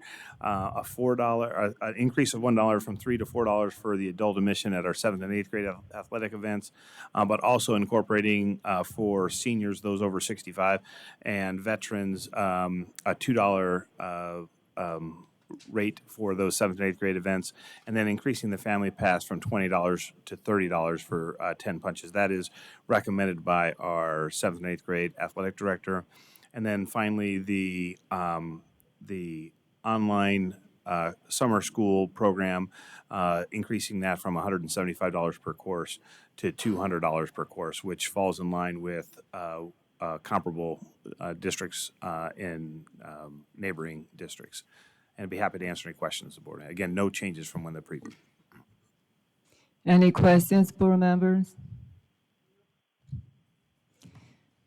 I will call for the vote. Any in favor, say aye. All those that oppose, say nay. Aye. Aye. Aye. 5-0. Moving to consent agenda. Do I have a motion to approve consent agenda? I move that the governing board I'm not on. I move that the governing board accept consent agenda items A through H. Do I have a second? Second. All those in favor say aye. All those that oppose say nay. Aye. Aye. Aye.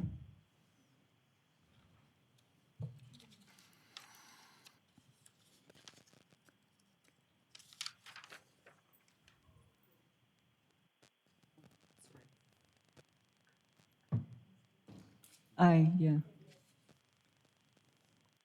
Moving on to action item A, Deer Valley Unified School District grading practice.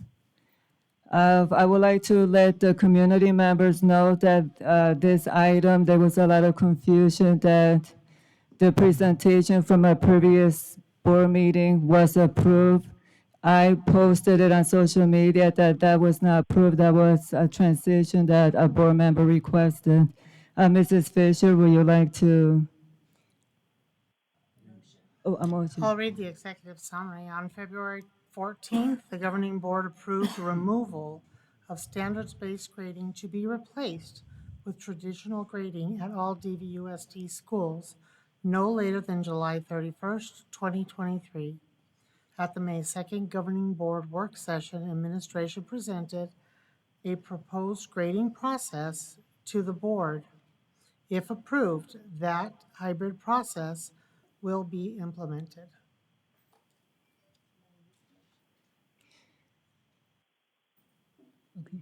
Okay, so can I get a motion to approve for this item?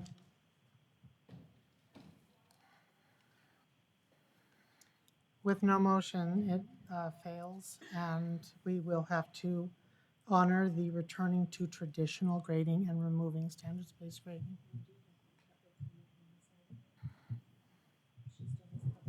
Okay, so we have one public comment. Yeah, they do have one, they have the opportunity to speak, so.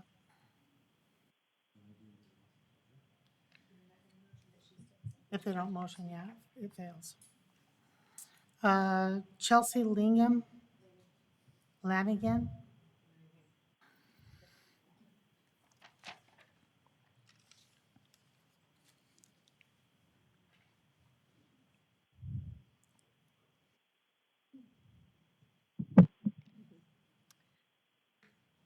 President Paperman and members of the board, my name is Chelsea Lanningham, and I am here this evening to express my support of the grading practices and procedures that were submitted to the board at the May 2nd work session meeting. Earlier this year, the board gave guidance for district to do the following in regards to our grading practices: 0 to 100% scale, meaningful grades entered weekly, all schools using the same scales, course grade scales entered with letter marks. A committee of 26 members representing teachers and leaders from the district created the DVUSD grading practices with the governing board guidance as driving factors of our decisions. The grading practices that were put in forth still hold our students to the same high standards. Our classes will be just as rigorous, if not more. We will still have weighted categories. We will have parameters for missing and late work. We will continue to hold students accountable for their learning. We will continue to have high expectation for student learning. 26 teachers and leaders spent many unpaid hours, spent evenings away from their families to come together to draft the grading practices. We used our professional knowledge as well as our experiences from our PLC teams and things that we have learned from professional development and best practices to come to consensus on a grading practice that would work district-wide. Our goal was to create consistency and clarity in our grading practices as a district and use the guidelines that the board requested. At the May 2nd work session, the majority of board members looked at district personnel, looked at the teachers that were presenting to them, and said, "You did exactly what we asked you to do." I hope that your vote reflects your words of encouragement that evening. Thank you.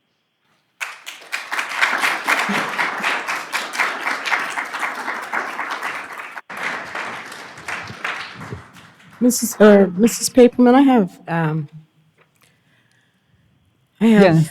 curiosities about this action item anyway. On May 2nd, we had a work session. The work session did not and was not framed in the way that we were going to make a vote. We already voted on February 14th. This was simply the implementation of the grading practices with the parameters that we had given. So when you have a work session, it is not a preview of an item that is going to be put on as an action item. So we put it on as an action item, yet we didn't have a preview of this because it was a work session. The work session was asked for by, I believe, Mr. Carver, to clarify and understand The grading, am I right, Mr. Carver? How these grading practices were going to be implemented. Am I close? The purpose of my request was to remove hopefully the error of the previous board in which they just told the administration, make this happen, and then there was a huge misunderstanding on what this was. Right, so you want a clarification on how it was going to be implemented, the grading Right. practice, which is what the work session was. It said nothing that we were going to do a new vote on something that we already voted on. And I think that the public that we're always so interested in, the emails that I received said, hey, didn't know you were voting on that again. Had I known you were voting on that again, we would have gone to the work session or the study session, which was a work session.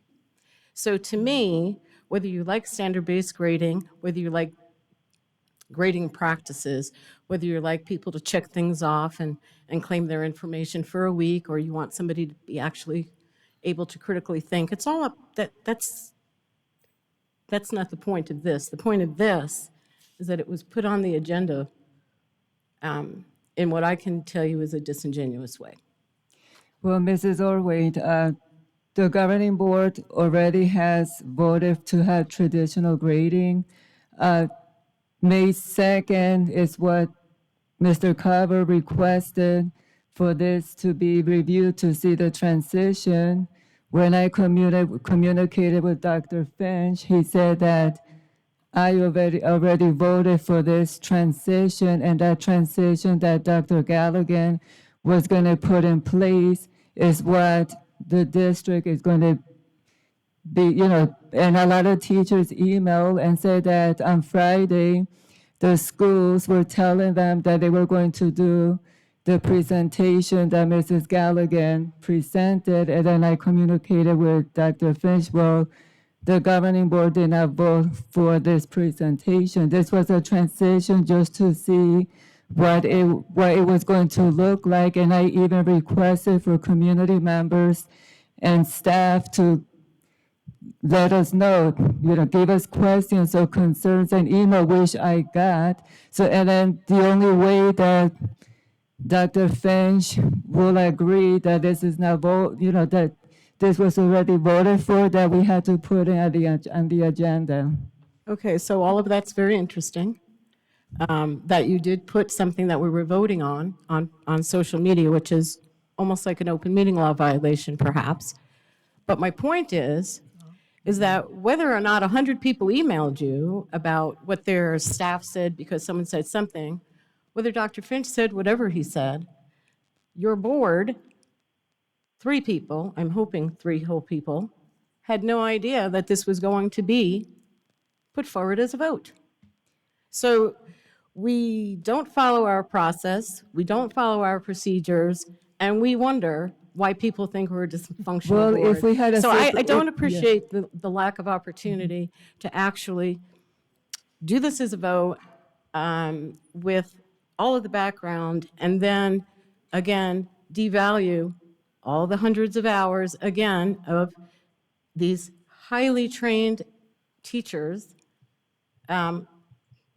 just keep wasting their time because we don't want to Okay, have a vote. Well, if the superintendent wasn't in subordination to the governing board where we voted for traditional grading, this wouldn't have been an issue, but Dr. Finch made his own decision to have the schools to put SPG. Mrs. Fisher. I want to be perfectly clear.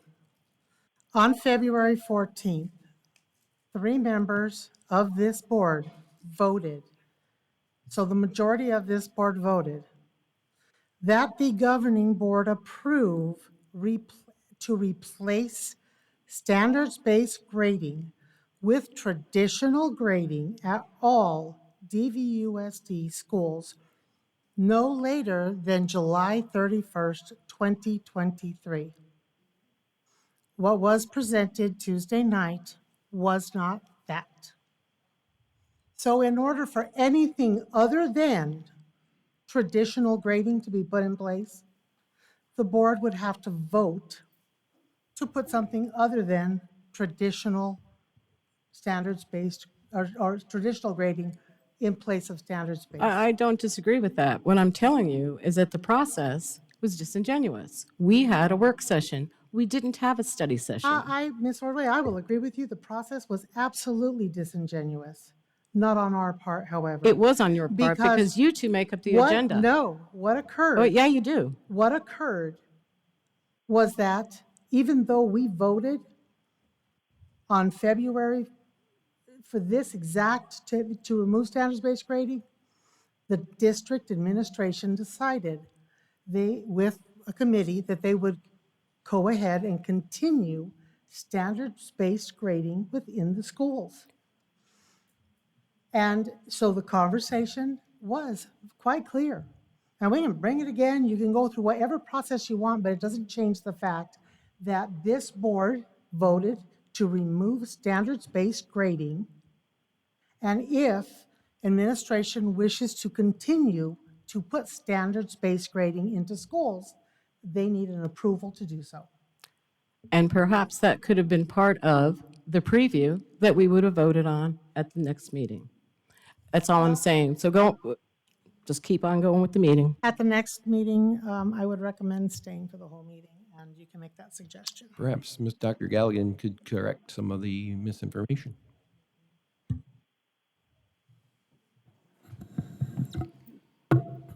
President Paperman,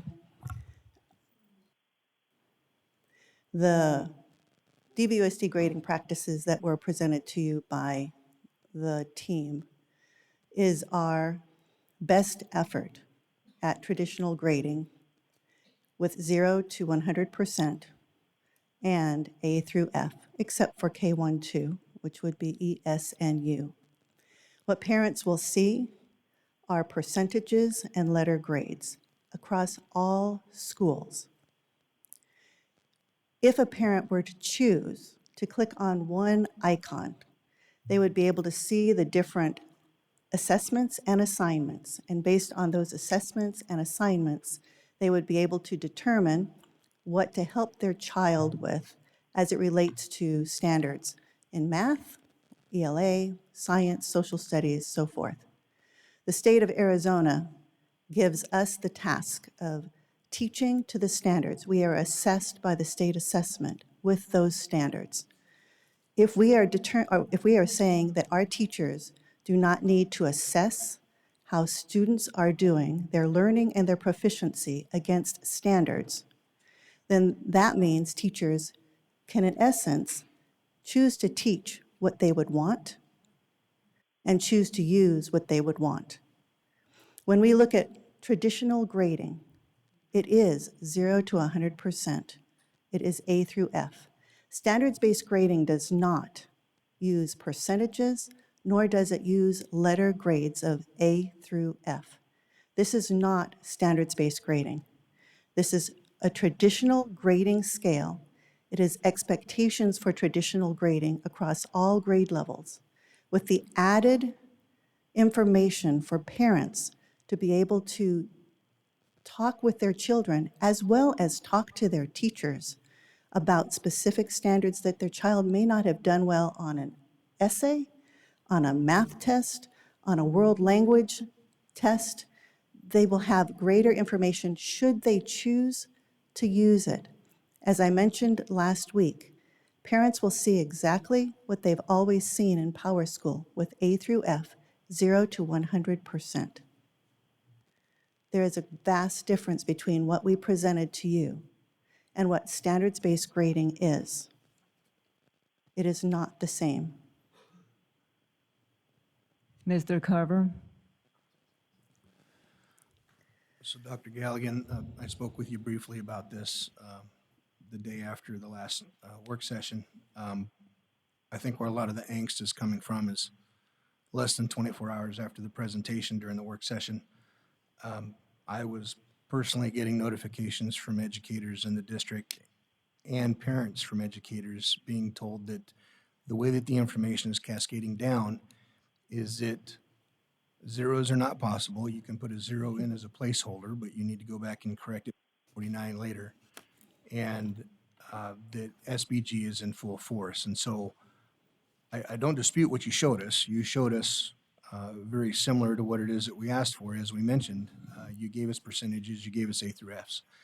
My concern is, just as when we launched SBG in some situations, is the manner in which the communication is going out is creating a lot of heartache out there. So I don't know what we can do to resolve that. But I think that's 90% of our challenge here, is the way that the information is being cascaded. President Paperman, Mr. Carver, one of the things that this board asked last week was that we had it posted on our website and out to our teachers and our administrators. And at the update last week, I showed you what we did on Wednesday, Thursday, and Friday. That information did go out. If you read information in that DVUSD grading practices, we have in missing work and late work that an assignment that is not turned in does receive an M, which is a 0, and then it transfers to a 0 at the end of the time. So I'm looking at page 9. The assignment will be marked with a missing special code in the gradebook. A 0 will be entered as the score for the assignment in the gradebook for grades 3 through 12. I think where some may have said, well, that's not exactly what you're saying, because it also said, no evidence will be entered for the standards attached to the assignment. So remember, we're giving a grade, and we're also determining proficiency. If the work is submitted as late work, the 0 assignment score will be changed to reflect the student's actual score. So if the student turns that work in, they will get full credit for showing what they've learned or what they have not learned yet. It's this next statement that I think may have caused some of those questions. If the work is not submitted as late work or does not meet conditions for late work, and there are specific conditions for elementary, middle, and high school, the score for the assignment can be changed from a 0 up to a 49% dependent upon the school's processes by the end of the term. That doesn't mean that a 0 will become a 49%. In one of the earlier updates that I gave you after February 14th, I did indicate the number of schools that have been using 49% for the last 3-5 plus years. Some of those schools have been using 49% for over 10 years. That becomes a leader, a campus leader, working with their team decision. But we felt it was important that we valued what we had been given, that a 0 to 49% was for no evidence. So I think that may be where some of that confusion is coming from. But if you've read this, we have laid out very specifically that 0s are entered into the grade book. Mrs. Fisher? Dr. Galligan, I will tell you that a lot of teachers actually have my personal cell number. So most people can't get me at work, but there's a lot of teachers that can. And I will tell you that I don't know what correspondence went out. And I actually did send in an email asking what correspondence went out, because I was contacted by teachers. Teachers in tears, teachers furious, yelling at me. Teachers who just said, you know, I know that you can tell me the truth. So I don't know what went out, but what was communicated was that they were told, this is the situation we're in. We are going to have to proceed this direction because it's what administration is doing. And they were very specific that they were requiring a minimum of a 49. They were requiring, so I did ask the question and was not answered.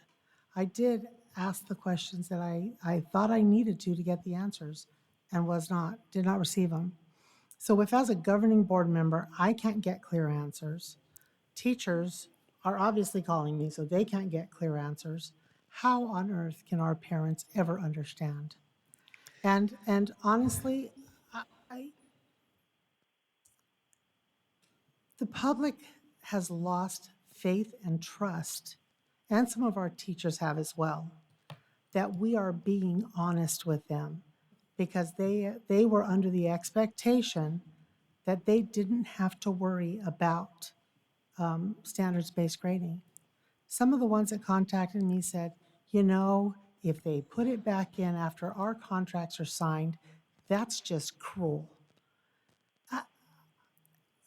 This whole situation, the multiple board votes that ended up not being what they thought they were voting, or individuals saying, well, that's not what's really happening. I don't know how to resolve it at this point, other than to just say flat out, we have said that it's traditional grading. Because, and I understand the conversation about standards, but standards have been around for 30 years, 30 years, 20 years, more. And teachers have always taught to the standards. No. And still done traditional grading successfully. And so I find it hard to wrap my head around it. I spent years in PLCs, and PLCs were groups coming together, math teachers, working through issues and problems. I sat in a science PLC one time. I was like, you know, I have this kid. They're just not getting this. What strategies did you use? Oh, well, I've been doing this. And these teachers were collaborating about how to help that one student or those groups of students. That's what PLCs always was. So I find it difficult to believe that all of a sudden a PLC is standards-based grading only, or that we're going traditional, but then we're having the standards underlying. At this point, we don't have a motion to adopt it anyways. So I guess we're kind of at the same place, where what is approved is traditional grading. So, Dr. Galligan, once again, oh, Dr. Finch? Yes. Oh, okay. So, from my understanding, the governing board already voted for traditional grading. I trusted the district that the transition was going to be specific and clear.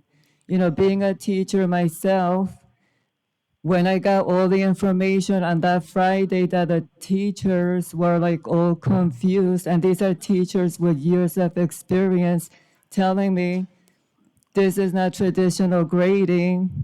How are we supposed to be moving forward positively in their, and even with the parents? We had this expectation that traditional grading was going to be clear. What did we do before COVID? What grading system did you have in place? Then go back to that. Well, why is it so difficult to go back to what we were doing before? We had A+ schools. We didn't have all this confusion with the community and the staff. That's all that I was asking. Get it back to where we were so there's no confusion. Even during agenda review, I let Dr. Finch know, do we need to hire a curriculum and instructor to help you? I sent you an email regarding to hire someone to see if we can work together to make this move smoothly. If I would have predicted that this was going to be an issue, maybe we should have hired a curriculum and instruction to implement traditional grading, because I feel like we're still back in square one. President Paperman and Ms. Fisher, I can assure you that the only communication that has gone out that was not either through our DV voice or our website is during pre-K-12 with our principals. And we went through the exact same presentation that we did on May 2nd with you. It was exactly the same. We talked with our administrators. They had questions, and we did our best to address them.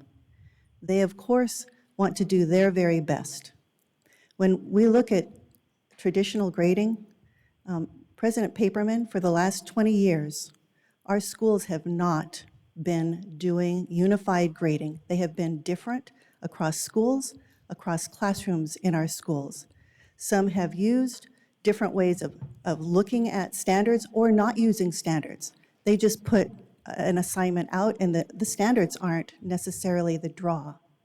So what has been presented to you is a traditional grading scale that does value the work of a standards-based mindset and the PLC teams. The PLC teams come together and they look at 4 specific questions. We've talked to you about those questions. What do we want students to know and be able to do? What do we do when we assess that they have not yet got it? Or what do we do when we assess that they have? How do we continue to help students in need and help those students that move forward? It all comes down to how do we determine the level of proficiency against standards. Mostly that is essential standards in each of our content areas. The scale that you have before you is not standards-based grading. It is traditional grading. It is unified for all schools, all grade levels. It simply gives an added piece for our parents, should they choose, to see what are the specific standards that my child may not be doing well on, and that's why they got a 78%. Or what are the standards that my student is showing as far as what they know and are able to do, and that's why they have a failing grade, or why they have a 92%. The percentages and the A through F are the traditional grading scales. We've never even had that for over 20 years. So what we've presented to you truly is a unified way of looking at grading, primary, intermediate, middle, and high school.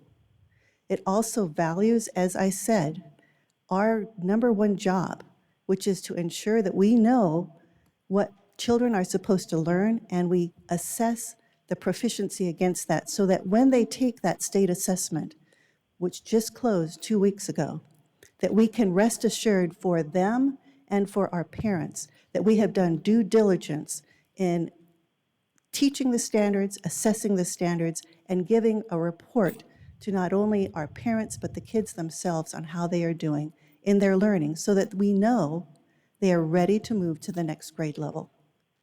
This is not standards-based grading. Are standards still a part of what teachers do to assess? They have to be, unless as a board, you are saying standards are not important to teach or assess. And if that is what this board believes, that standards are not important across the board, unified, then that opens up, teachers can teach the dinosaur unit. Teachers can teach what they want. It's not necessarily going to be tied to standards, which is how it had been for years and years and years. We were not disingenuous. That team, and most of them are here, that team came together, they worked on their own time. They did what they felt this board required of them for all teachers in this district, for all parents in this district, but specifically for students. This was not done to push standards-based grading. The communication, again, that was provided to our administrators was clear. We believed at that point that we had operationalized what you had given us as a decision on February 14th. We were not aware that the board would be putting this up for a vote. You voted on February 14th. You gave us the job. The team made up of teachers and administrators came together. They took what you had asked and they operationalized it. The information that went out was because this board asked us to get it out to as many groups as possible, and we did. I ask that you value the work that that team did on traditional grading that also provides additional information for parents should they choose to look at it. Dr. Galligan, you're saying that this board does not want to teach to the standards. I taught traditional grading in New York City. A 90 to 100 is an A. I review all the standards here in Arizona as a teacher and graded the students, show growth throughout time. I think the point that we're trying to get to is the way the grading system, like 1 to 4, or some 2s or some 4s, is confusing to the parents and confusing to the teachers. So why don't you go back to the A's, B, and C then? You know, like an A, 90 to 100%, a B, you know, then go back to something where the community can understand. President Paperman, what parents will see is anything from 90 to 100 will be an A. At K12, it will be an E. They will see that on Power School.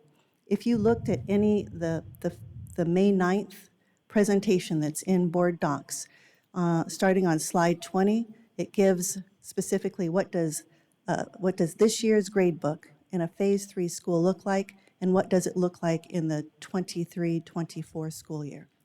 You can see that there will be little to no changes simply because we are maintaining 0 to 100% E through N at K2 and A through F.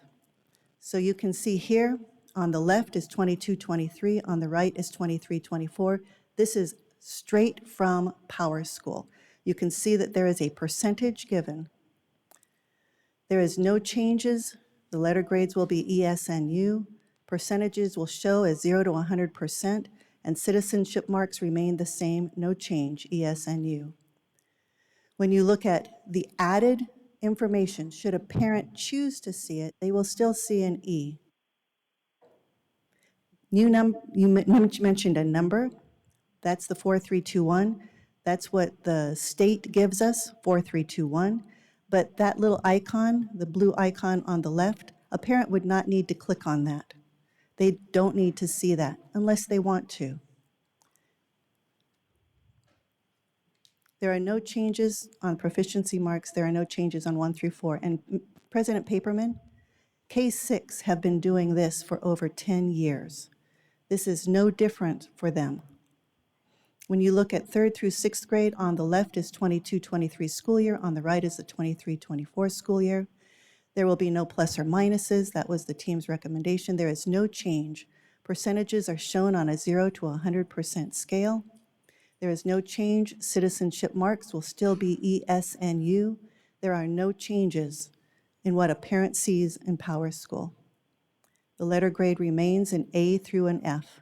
Parents will see exactly that.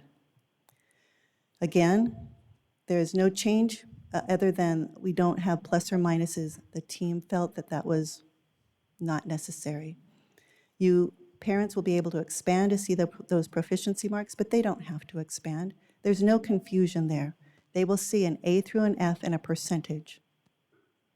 So that's the difference there.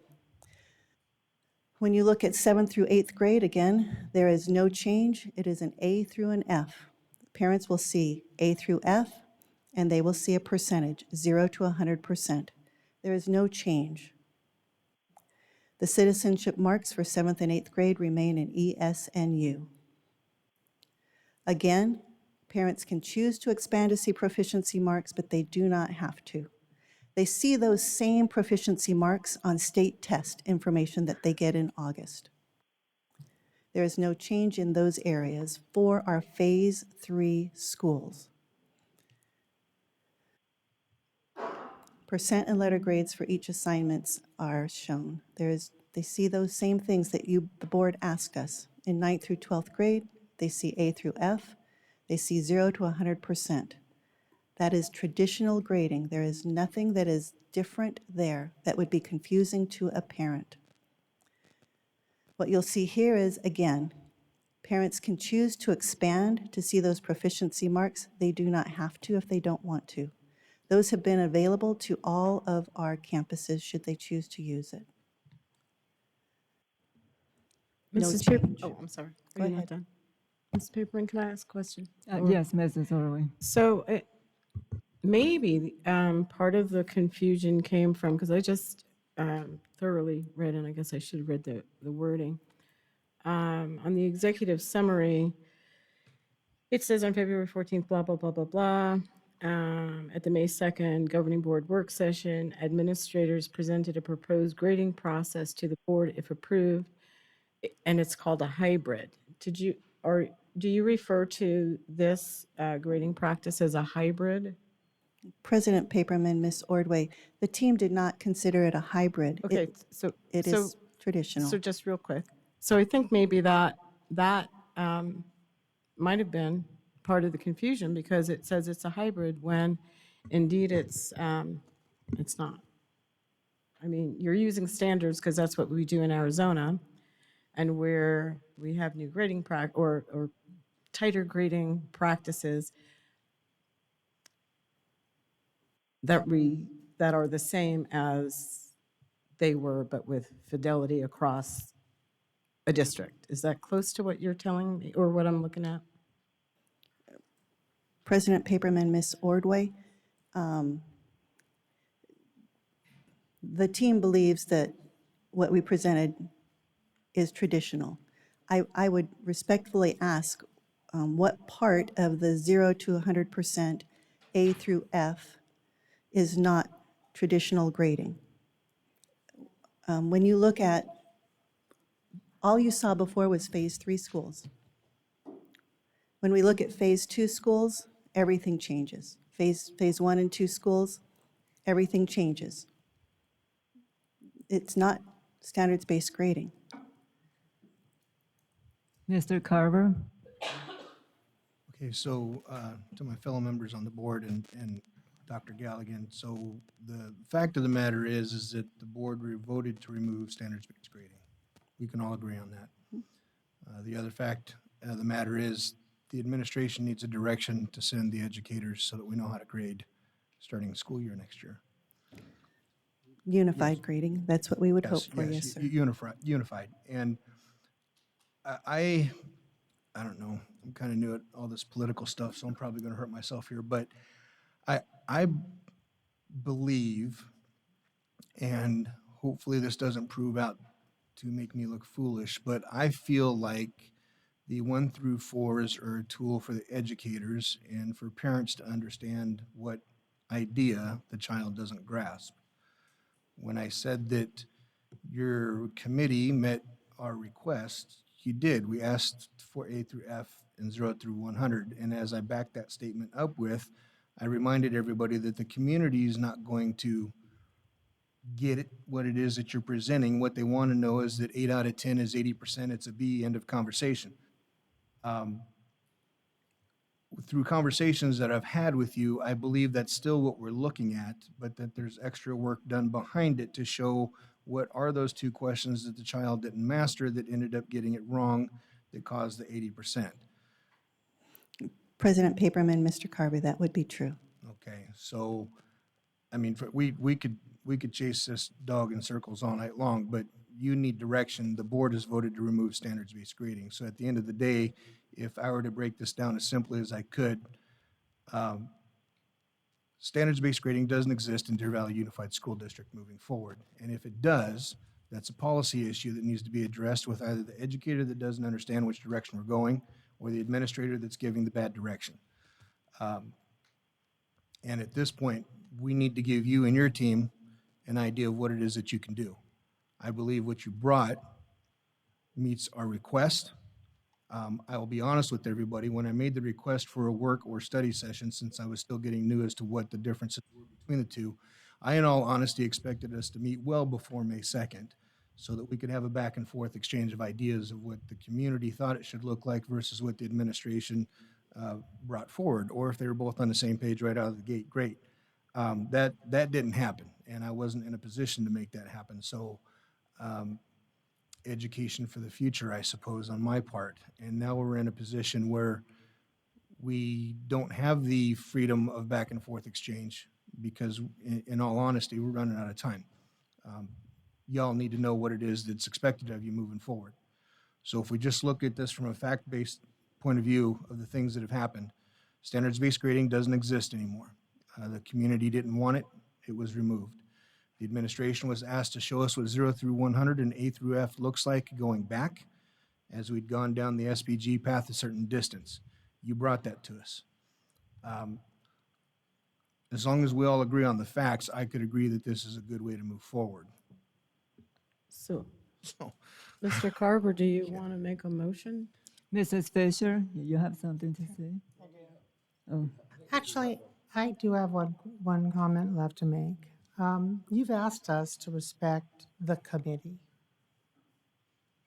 I'm going to ask you the same thing.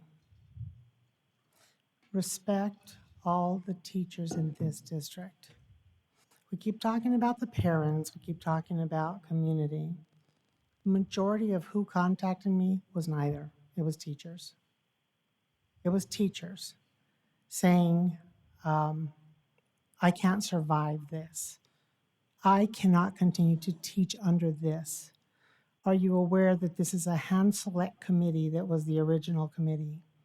Are you aware many of us who submitted are not included, were not included, were excluded? So I'm asking you to do the same. How many people are on the committee? Yeah, President Paperman, Ms. Fisher, there were 26 members, and hold on one second. There were 37.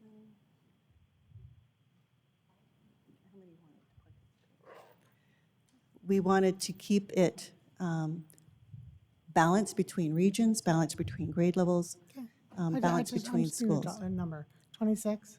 There were 26 teachers and campus admin. Hold on, and I'll get you the total. At the end of the day, it is the teachers who are going to have to do this.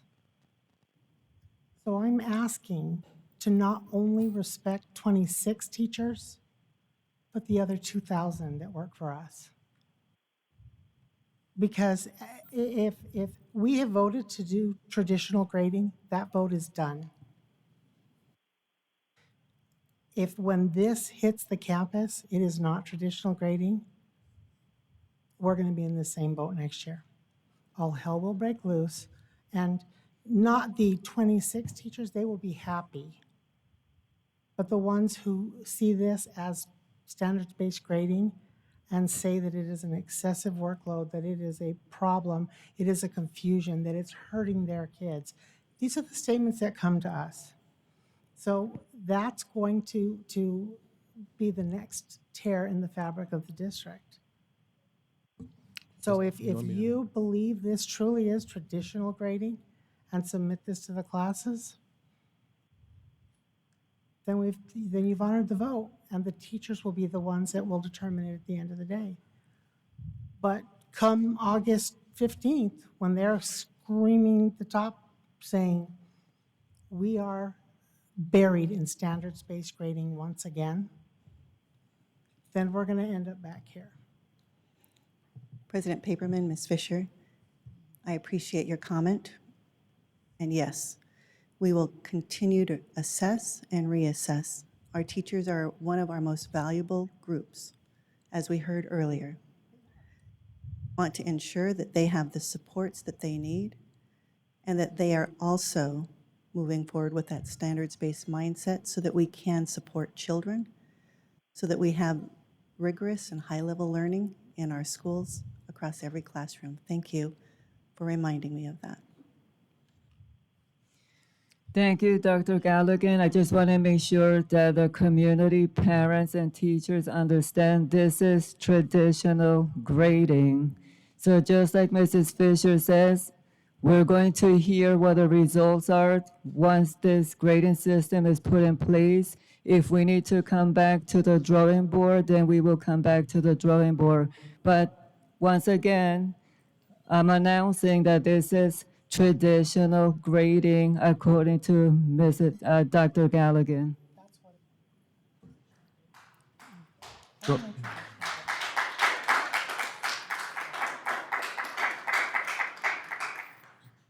No, Dr. Finch? yeah, I'll throw in my 2 cents here. Because you mentioned earlier, Ms. Paperman, that I had talked to you about the process. And I just want to be clear with the process again to the people that are watching and people that may be interested in. When you make a motion to do X, Y, or Z, and the board votes to the positive that we need to do this. And what happened in this case, you said, traditional grading. And of course, right away, everyone said, well, what is that? What's the definition in there? If you Google traditional grading, I'm sure you'll get 20 different theorems and definitions on it. So what happened was you gave specific directions, 3, I believe, that Dr. Galligan mentioned, that this is what we want to see. So we had the work session. Well, actually, the team went, rolled up their sleeves, and did those 3 things. They gave the presentation at the work session. Board member said, that's exactly what we asked for. We vote to fix these 3 things. And it was really based on the principle of communication, so a parent can understand, can I, should I, when should I, or should I not help Johnny get caught up or extend his learning. So that's the whole premise behind it. It's a communication tool to the parent to make sure that they know when to help. So they did what you wanted. So the way, as I was explaining, the way, if you wanted to remove it, this recommendation or this practice, you would have to make a motion. You have to get 2 board members to agree to put it on the agenda to remove the grading practices system. It is in a positive manner, and you have to remove it if the board gave directions and they completed it, and as board members stated, they did exactly what you wanted. So I also agree that we'll continue to refine it. We'll continue to work on it.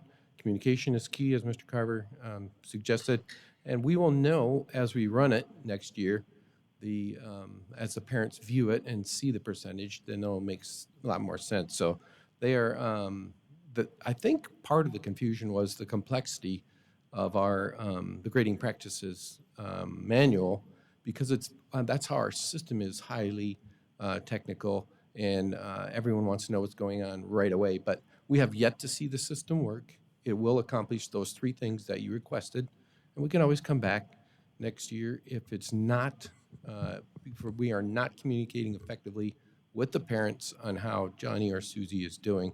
And I think the good news is it will be effective. I'm counting on it, and it will complete what we are trying to do, communicate with the parent on your student. Dr. Finch, I just would like to say in the future when we're having, for example, the transitional presentation, I will request that please do not send to principals, oh, this is going to be put in place without the governing board approving it. Thank you. I have one more comment. I just want to be clear.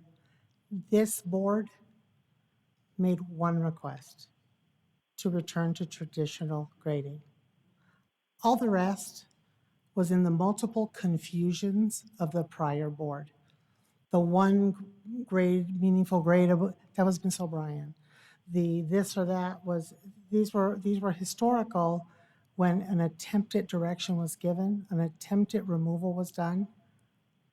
And we can go back and listen. Those are from those I disagree. confusing boards. Oh, we can go back and listen. Yeah, This board at made February one 14th motion. meeting, you gave them 3 directions, and that's where their work came from. This board made one motion.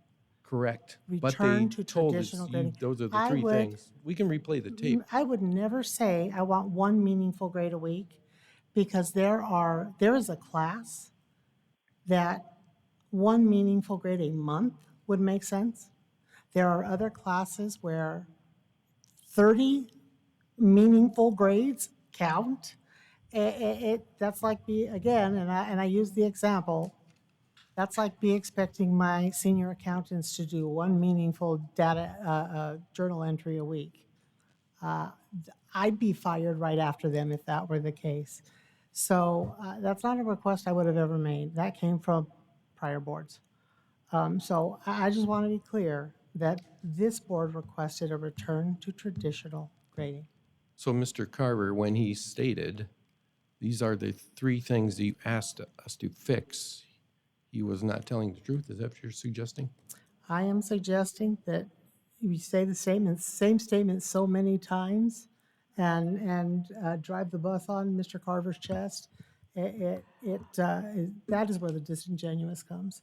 The division of the information that's fed to various board members or stated or brought forward or put in a Friday update and something that we can't even actually respond to. Um, I'm saying that is the problem. There is too much division, but this board had one motion, and that was to return to traditional grading. And they accomplished it. Just, Yeah. just for clarity, whether it's proper or not, it seems like we need to do this in order to move on. So I'd like to make a motion that the board accepts the transition plan that was provided by Dr. Galligan, and we'll go from there. Do I have a second? I'll second that. Okay, all those in favor? Aye. Aye. Aye. Aye. I will vote no because I still believe that the teachers that contacted me were not lying and that this is standards-based grading in hidden format. I think you have your right to that opinion. That's good. I do have a right to the So, truth. so are we done and we're moving on? Yeah, we're moving on. We're going to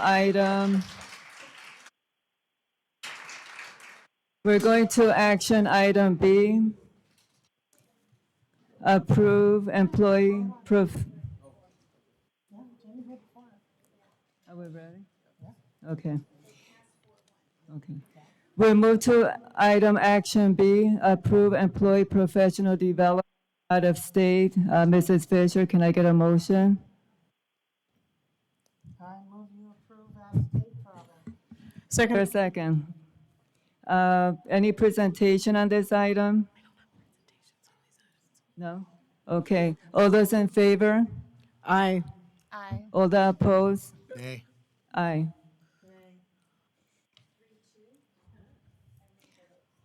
Okay. Moving on to action C.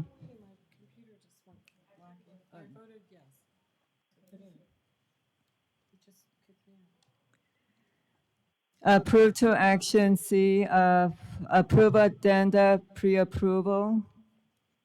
Any presentations for this? Do, Oh, are you gonna make a motion, Ms. Mrs. Fisher, can I get a motion? Hold on just a second. I'm reading something. I move that the governing board accept administration's recommendation to pre-approve the addenda as presented. Is there a second? Second. Mr. Miglerino, there's any presentation of this? No? Okay. All those in favor say aye. All that opposed say nay. Aye. I'm trying, Sheila.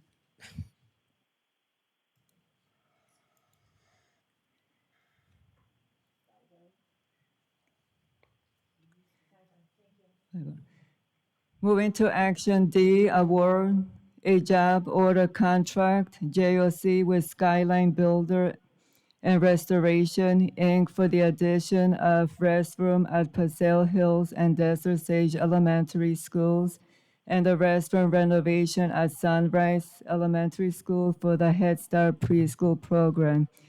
Can I get a motion for this item? I move the motion she just made. Is there a second? Second. All those in favor? Oh, you have a question? Okay. Mr. Can Carver. somebody clarify for me, are these brand new restrooms for the Head Start module, or are they? Yeah.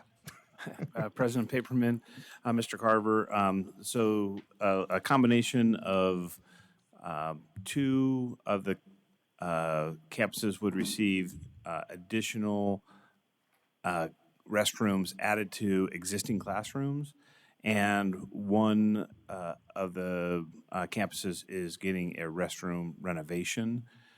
So Desert Sage and Paseo Hills, we are adding bathrooms in existing classrooms. At Sunrise, we are renovating the existing bathroom for the Head Start students. And I may have read too much into your question. This board did approve a Head Start building at a previous meeting. That was pending City of Phoenix approval. The City of Phoenix has still not approved that building as of tonight. So these are separate from the building that was previously approved by the board, if that was any relation to your question. All those in favor say aye. All that opposed say nay. Aye. Aye. Moving to action item E, adopt the fiscal year 2022-2023 expenditure budgeting revision number 2. Can I get a motion for this item? I move that the governing board accept administration's recommendation to approve the revision of the 2022 annual financial report. Is there a second? Oh, That's the report. I'm on the budget. I move that the governing board accept administration's recommendation to approve the revision 2 of the fiscal year 2022-2023 expenditure budget. I'll second that too. Mr. Miglorino, there's a presentation on this. President Paperman, members of the board, Dr. Finch, this is just in alignment with what we previously shared with you during the public hearing, so no additional presentation. All those in favor say aye. All that opposed say nay. Aye. Aye. Moving to item F, approve the revision FY22 annual financial report.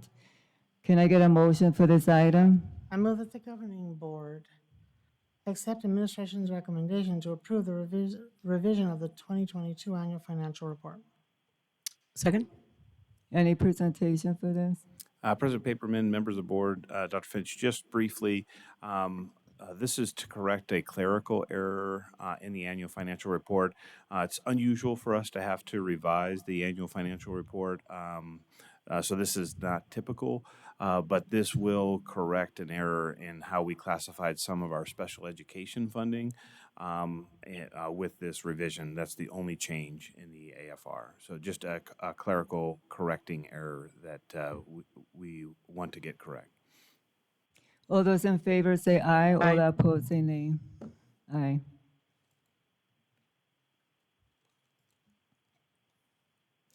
Moving on to item G. To consider, discuss, amend if desired, and if deemed advisable to adopt a resolution ordering and calling a special bond election to be held in for the district and authorizing Deputy Superintendent of Fiscal and Business Service to comply with certain sections of the Internal Revenue Code. Can I have a motion for this item? We do have, is that this one? G. Okay. This is G. I move that we consider discussion, amend if desired, and if deemed advisable to adopt a resolution ordering and calling special bond election to be held in and for the district and authorize the Deputy Superintendent of Fiscal and Business Services to comply with certain sections of the internal code. To be President sure, Paperman. This says override. Is it both? President Paperman, I just want to clarify for this item, which is item 7G, it is calling for the bond election, and I just want to make sure before it gets seconded and we have to correct Yeah, I'm anything. waiting. I read it with the bond. Yes, so this is for the bond in 7G, and specifically, the recommendation that we are making is for $325 million. If the board is interested in the alternative, it would need to be included in the motion and seconded as such. I did want to recognize and maybe blame Gus Rosenfeld, our attorneys. They're present. Mr. Catewood is here, and I thank him for not gloating. I think his team might have won the site. He's a Denver fan, But huh? they actually wrote the recommended action that you're reading, and hence the reason it's a little wordy is our attorneys have gotten involved. But I do want to make sure that make the distinction that approving the recommendation approves the $325 million bond. If the board, if the motion is to do something different than that, the board so can choose. They just would need to do so in the motion. If anybody wants to second it, I made it how it's written.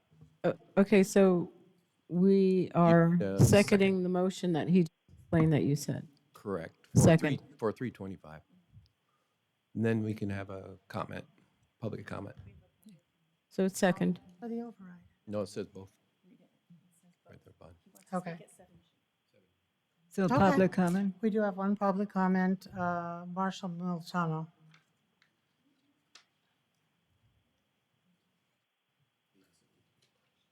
I know. Well, I thank you for the opportunity to speak before the board tonight. President Paperman, my name is Marshall Militano. President Paperman, governing board members, Dr. Finch, and honored guests. I'm here tonight as a former employee of 15 years in Deer Valley. I remain an involved community partner, a father of 2 children who graduated from Deer Valley, one of whom is a teacher at Mountain Ridge.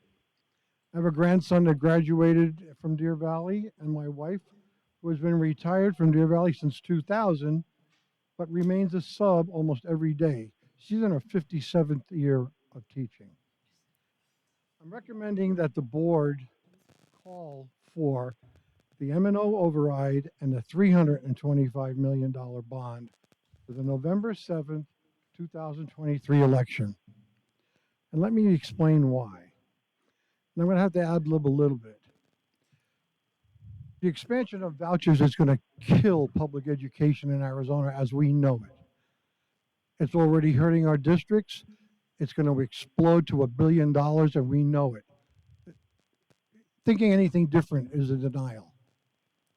So we need to continue what we've been doing at Deer Valley if we're going to remain extraordinary. And I pray that we do, and I know that we can.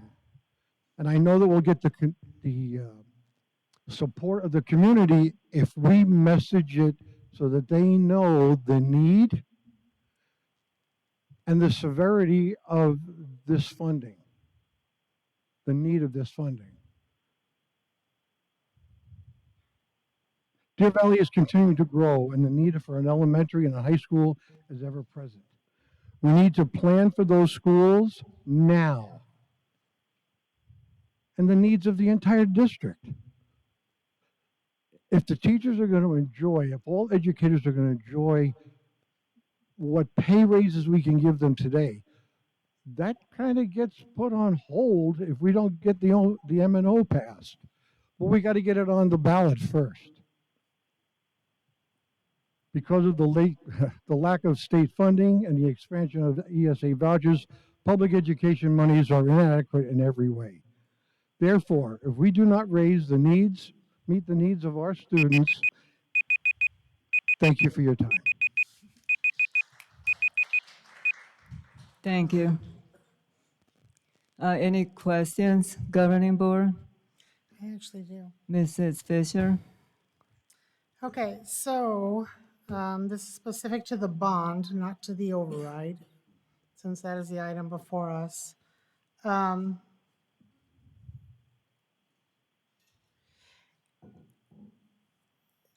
What concerns me about this is it's clear that we are not ready to even ask for a bond. We don't know what schools we may or may not build. We do have schools that are extremely under-enrolled. We do not have a clear plan with what buses that are needed or what is needed or where it's needed. And it looks to me, and I've been through several bonds and overrides. I've actually set them up, ran them, and done the sale. So I am familiar.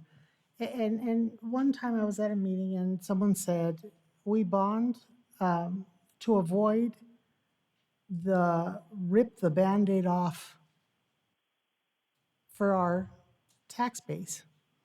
So if we continue to always have a bond and always have an override, that means we're always putting that excess debt.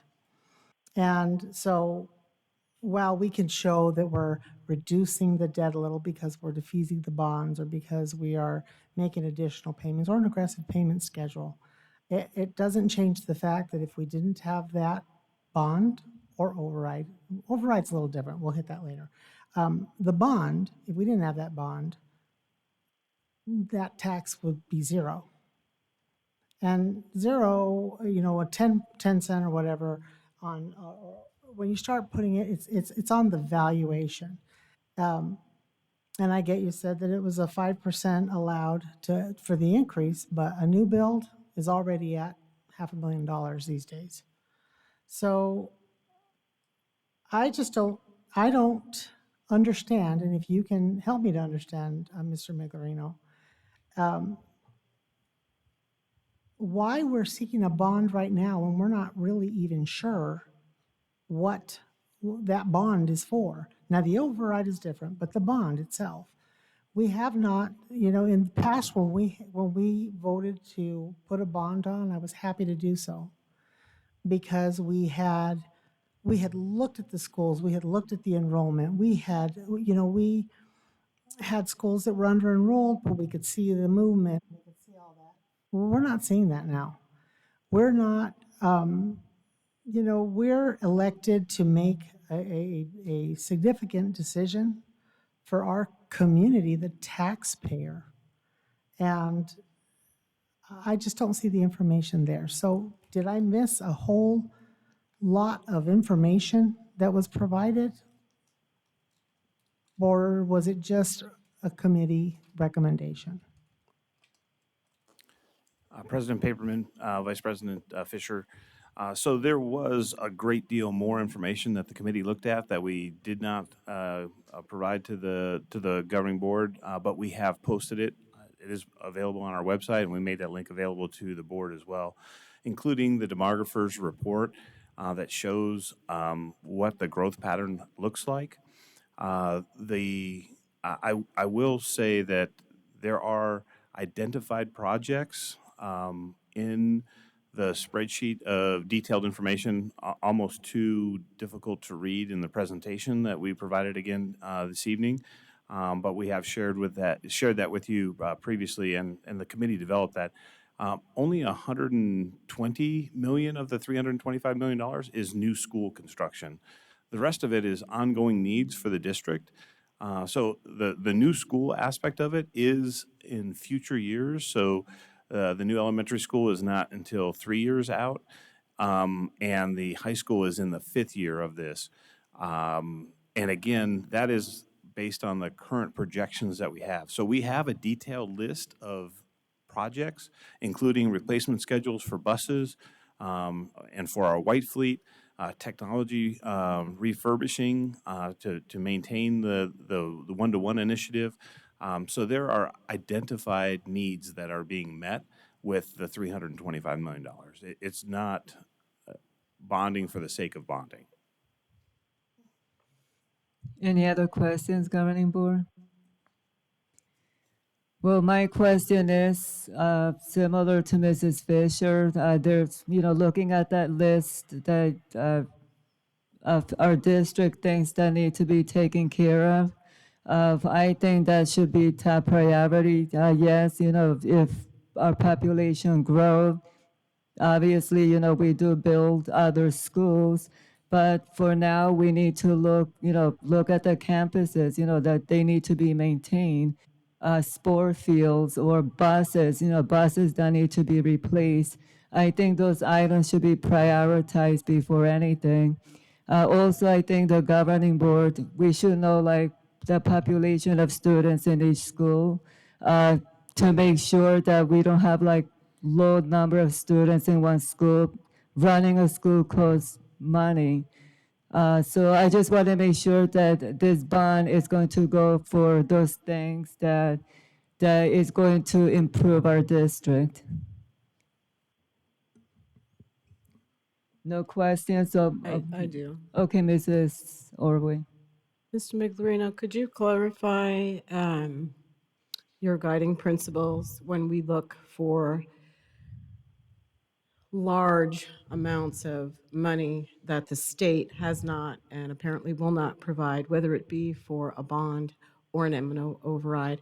What are the guiding principles when we ask our taxpayers, those with children in our school district, those that don't have children anymore in our school district, maybe those that never had children in the school district, how do we go about knowing that we are going to go out and ask these people to invest extra money in our students? President Paperman, Ms. Ordway, I don't know that we've adopted guiding principles, but I can tell you historically what we have done is we compile parent input along with district-provided information of what the needs are. So we do a needs assessment. From that needs assessment, we developed a list of prioritized projects, and then we try and align what available resources that we have. I think it would be indisputed that the state funding formula, the basic state funding formula from the state of Arizona, is not enough to maintain the district in the manner that we have operated, because these things have been in place for decades. Because the funding formula in the state is inadequate. I think it's intentionally designed to be able to allow for districts like Deer Valley to differentiate itself by allowing the public to determine if they want to invest more than what the state provides. But from the needs assessment, I can tell you that we cannot operate the district without the M&O in the same manner that we have operated it for decades, without the M&O override in place and without some additional capital funding. It doesn't have to be a bond, and you can certainly debate the value of the bond, but there is not enough capital funding in the state funding formula to be able to operate our district in the manner that we have. And just a little bit further, so the money that we receive from the state is lesser than our comparable peer districts. I don't remember which word we're using. And so we're already making up a deficit, correct? That is correct. And then on top of that, we do provide a crazy thing called full-day kindergarten at, I guess, no cost to parents, but cost to taxpayers, correct? That is correct. So when you say that we've had this in place for years and we want things to, be at the level we are, it's not like we're in the Taj Mahal. We make do with what we get and we make it stretch. So I believe that what we're asking for is merely to keep up what we have. And we're very frugal. I'm just saying, it's not like you're asking to have a Cadillac when, well, we act like a Cadillac, but we're really in a Pinto or whatever car is these days. I would not disagree with you, but I also am going to have a bias, I will admit. Ms. Mapron? Can I just get a clarification? I wasn't aware bonds can pay for all-day K or kinder, can't? I didn't say that. I said both. I said talking about the M&O override and the bond. I did not say that you paid for full-day Okay, so kindergarten. we're still on the bond item, and it can't pay for those things, correct? That is correct. The bonds Thank cannot you. pay for I was just verifying, because Dr. Finch? This is an exciting time in Deer Valley. The word that has not been mentioned yet is TSMC. They are the world's largest chip provider. They are 4 times bigger than Intel. So if you want to know what's going to happen to Deer Valley, just drive down the street and park yourself in Chandler and Gilbert. That impact is coming here. What we are in charge of is trying to stay ahead of that growth. So we intentionally split it into parts to make sure that we can offer a level levy and stay in front. We are not like business, which can tomorrow go raise funds and build tomorrow. We actually have to be years ahead because of the process it takes to move a bond through the system. So again, you're not approving the bond. What you're doing is approving the opportunity for the voters to make a choice. Okay, I will call for the vote. All those in favor say aye, all that oppose say nay. nay. Aye.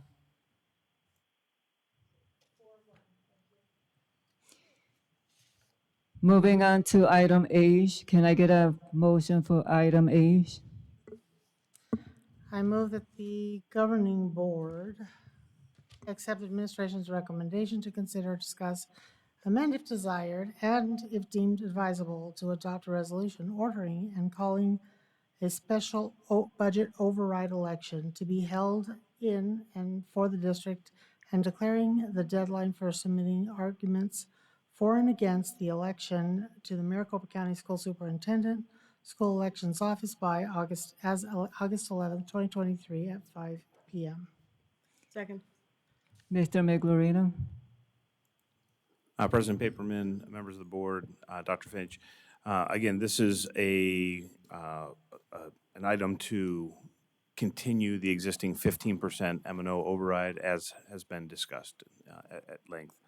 I think it is worth noting this one difference between the bond and the override is the override does provide the opportunity for a pro statement from the board collectively. And so that is something that we will bring back at a future meeting for some action, and it needs to be prior to that August 11th date.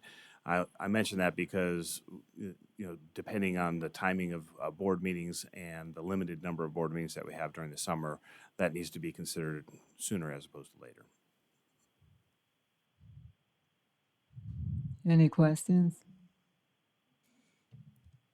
All those in favor say aye. All that opposed say nay. Aye. Aye. I want to just clarify my vote. I am voting aye only because at this time I recognize that a cut to our staff would be extremely difficult and detrimental. However, I do hope that we take a look at the extremely top-heavy administration and consider making adjustments so that we're not in this situation again in the future. Do you have I any will- data to support that? I will vote aye at this time. Oh. Absolutely, I do. I'd love to see that. You make more than the governor. Moving on to preview item number 8, preview certified and classified negotiation tentative agreement for 2023-2024, number 72, pending. Wait, I can't see that. Ratification by the Employee Association. This goes to Mrs. Muffin. Good evening, President Paperman, governing board members. Tonight, we're presenting to you two different negotiated tentative agreements, one for classified. Before I jump into each agreement, I want to make sure that I review the process per the request by Mr. Carver. So we'll go through this quickly, knowing what the time is at this point in the evening. But we will pause at any time that you do have questions. So per governing board policy GBB, the governing board made the decision in October of 2015 that it would recognize these groups as negotiating parties. The governing board and our guests today probably do understand that in the state of Arizona, we are a unionized state, but it has always been important in the Deer Valley Unified School District and to all of our governing boards that we do engage in a process of negotiation and that we honor our employees. So these three groups, DVEA for certified, DVESPA for classified, and the addition of BLT was formally recognized that year. Also, as part of GBB, the governing board is interested, you'll see the policy specifically outlines that there is from the board for employees, and it does permit us to engage in this process. At the time I did this presentation last year, we did do a dive through our archives to find all the different ways that DVUSD has engaged in the negotiation process. So you do see the history here. We did used to have traditional bargaining. We then moved into what is called meet and confer. And then the board referenced the interest-based negotiation process that the district did used to use. And it was a very stressful time when DVUSD utilized that process. In our archives, I found that we were notated in the newspaper, and it was routine that we would need to have police officers present because it could get difficult, and it was long. And so the board at that time, as well as all the employee groups, asked that the employee groups work with human resources to identify a new process and it was adopted as the NST process. So I'm going to walk you through that. The NST process is broken into two different groups. Mr. Miglerino leads the budget group, and that manages the salary and the benefits. You are also aware that there is a subcommittee of that group, and that group manages the benefit recommendation. And then there is another group, and that's the language group. And that group evaluates employee rights in terms of employment. And there's a classified group and a certified group. Outlined in section 21 of the certified manual and classified manuals, both of these bulleted items are reviewed. The issues to be discussed will be focused on salary benefits, employee rights and terms and the conditions of employment. Representative groups will develop and implement a method for gathering interest from their employees annually. Also included in each manual are all of these additional items where processes are reviewed, and we engage in discussion around these topics, including you'll see constituency feedback and ratification processes for each group. The teams are comprised of the following. For the budget group, 3 district representatives, and I should note this did change last year with the board's direction, so we have additional members on this team. 3 district representatives, and then there was one additional district representative that did not currently exist. And then 3 BLT members, and in addition to that, 1 alternative. And it's important to note that in the BLT group, building level administration is represented by them, and each building level administrator is a BLT member. And that is why it's important for us also to have the district and exempt representation on this team. There are 3 DVEA members. In addition to that, 1 alternative and 1 non-DVEA member, and 3 DVESPA members, 1 alternative and 1 non-DVEA member. The classified group, and sorry, this doesn't look like it's in alignment. It got jumbled when it transitioned to a PowerPoint from slides. So on the certified side, I sit on that team along with 2 standing BLT members, and this year they are principals, and 2 standing DVEA members, this year president and vice president. On the classified side, it is the director of HR. There are 2 BLT members that sit on that side, 2 DVESPA board members, and also 2 classified staff members. So I will pause there to see if there are any questions on our history of negotiation or the policy that guides it. Any questions, board members? My question will be, is it open to the public? Like, if you guys are negotiating, anyone can sit in and just listen to the process?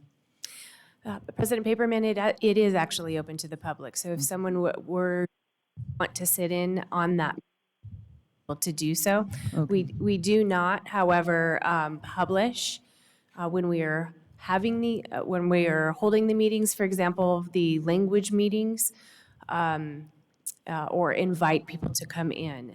On Mr. Miglerino's side, he does post minutes every single time we do meet, and his schedule is posted. Thank you. Mm-hmm. Okay. So, Mr. Kilman, he's our DVEA president, as you know. So he and I are going to move through the certified portion of the tentative agreement. You have the tentative agreement located in front of you. So the members of the certified side are this year are me, Kim Crooks, Brittany Sutton, Harley Kilman, and Kelly Fisher. On the classified side, Mr. Huria will be coming up, as well as Mr. Lund, to review the classified tentative agreement. You'll also see that Brad, a principal representative, Mr. Utter, Eric Hackenschmidt from graphics, and Jeff Kingsley from transportation. All right. So our recommendations for this upcoming year. First, we're going to start with Section 7 in personnel files. We're making the recommendation that we change the wording of working file to be called site-based discipline file. The history on this is that a working file is a very informal file in our system. The other thing we wanted to make sure was understood was that if an employee received informal discipline, and in our system, informal discipline is a written record of a verbal warning or a written warning, that in our history, that level of discipline would sit in an administrator, and if the administrator left, that file went with that administrator. You could imagine that that could be not good for the organization and not good for tracking discipline that has been received by an employee. So instead, we will have a site-based discipline file. So if an employee was to receive informal discipline, it would be recorded there. If an employee receives a reprimand and higher will go into the personnel file. And it is possible that if an employee were to receive a reprimand and they had discipline in their site-based administrative file, that discipline would go with that reprimand to the personnel file.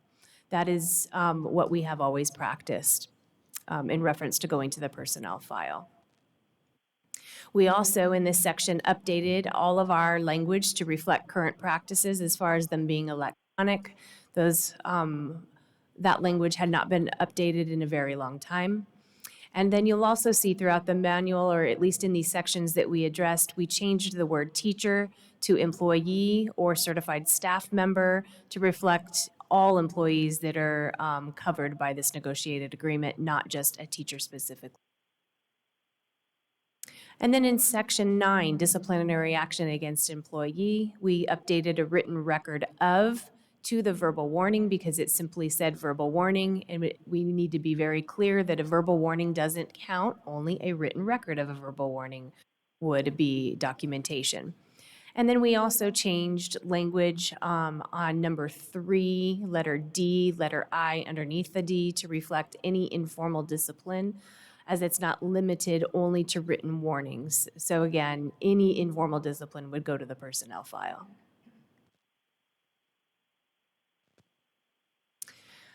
Section 13, professional staff time schedules. We updated the employment year language to reflect the broad group of certified staff. It only reflected the teaching staff at 186 days a year, so instead we just referenced the employment contract. We also updated language for Fridays preceding holidays to include PLC Fridays, and that their workday would be at the end of their PLC scheduled time. We added language to remind certified staff that they may request professional release time for planning and preparation purposes, and that it does still require administrative approval. This is not a new practice. We just wanted to make sure that it was captured in writing. And then also, under the committee for class scheduling, we included the word member to representative, and that was to make sure that we included DVEA at every location, as not all locations have an actual formal representative. In section 15, class loads, we had several subcommittees working this year and reviewing proposals for updating these two specific areas under special education. We had a request to add additional occupational therapy FTE. So we took time to review the request. We comped that request with our peer districts and came up with a new, more appropriate formula than what you see in the old manual. So we believe that 1 to 1,500, and 1,500 is the overall student population preschool all the way through 12th grade, would be appropriate to decide how the number of FTE that would be allocated for occupational therapists, and that does add FTE into next year should the board adopt this particular formula. Psychologists, the old language read 1 to 1,200. We have allocated well over that 1 to 1,200 over the last several years because we have needed it badly. So we updated this language to include preschool instead of just K through 12, and we added the ratio of 1 to 900. We will continue to review the psychologists into next year and believe that might be recommending 1 to 800 next year. And this also allowed us to add psychologists for next year as it is needed. Okay, in our substitute section, only two adjustments. We removed the word teacher again, replaced certified employees, and then we also added, if appropriate, for the site to add an absence for an employee. The previous language made it sound as though it would occur. If someone was absent, we would automatically put you in the system as absent, and we only want to do that if it is appropriate to do so. And then under professional compensation, we updated, this is an exciting one for us. We updated a recommendation from 5 years of service to be honored at the time of hire to 10 years of service. So we did compare this with our peer districts. Mr. Miglerino and Scott Smith looked at costs, and Scott did a beautiful job looking at the impact of this decision on our current employees, and we found that this was completely appropriate to do for our system moving forward. And just to remind the board that we honor each year of service at $700 for our certified staff. We removed the CTE, Career and Technical Student Organization addenda, and the reason we did this was because it is an old addenda. There are only 8 that are budgeted for, and so those 8 are spread out across all of the CTE teachers that we have. We have many, many more than 8 these days. So it was decided between this team and the CTE department that it would be more appropriate to take this off of the certified manual as the grant may fund it, and they can give this addenda to each one of their teachers. We also updated the intervention and 504 coordinator addenda language to be clear that each site may give the addended amount to both the 504 coordinator and to the interventionist. I will pause there if we have any questions for the certified tentative agreement. Sorry. I do have a question on the discipline process. So this is going to be personal file of employees. President Paperman, what clarified between, if your question is regarding a discipline record at a site versus your personnel file? Yes. Okay. In our system, it is negotiated that a verbal record of a written warning or a written warning is considered to be informal discipline. Therefore, it is not in your personnel file. Instead, it is at your site-based discipline file. If you receive a reprimand or a letter of suspension without pay, that would be included in your personnel file. That is not a change in practice for us. What is a change in practice is that if our administrator leaves, the discipline does not go with them. It stays with the organization so that we have the employee's discipline history. Another question, since this is site-based, so with any discipline, is there a process of representation? Yes. Okay. That is also outlined in the certified manual. There is a process for representation at the formal meeting for all of our certified staff. Okay, thank you. Any questions, Governing Board? Thorough job. That's all I want to say. Thank you very much for going over the changes. Okay, and Mr. Huria and Mr. Lund are going to pop up here and go over the side section.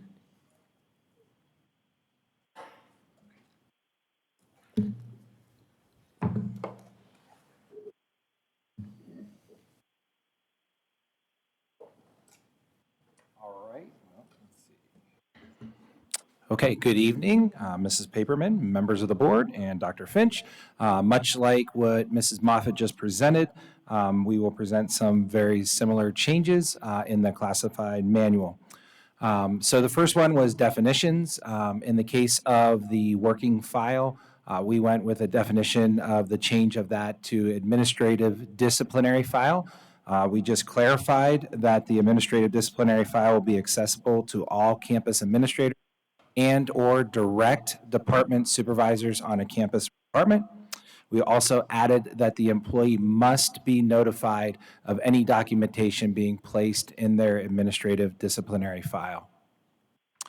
Under Section 8, under disciplinary action against employees, we noticed that even though we had a definition of administrative disciplinary file in the definition section and also working file, there was nothing in the document itself of working file or disciplinary file. So we just added this section, which was that we just clarified that the verbal warning and verbal written warning, this item would be placed in the campus department administrative disciplinary file. The employee shall also have the right to submit a written response to be included in their disciplinary file. And to be clear, this is that site-based file, much like with the certified.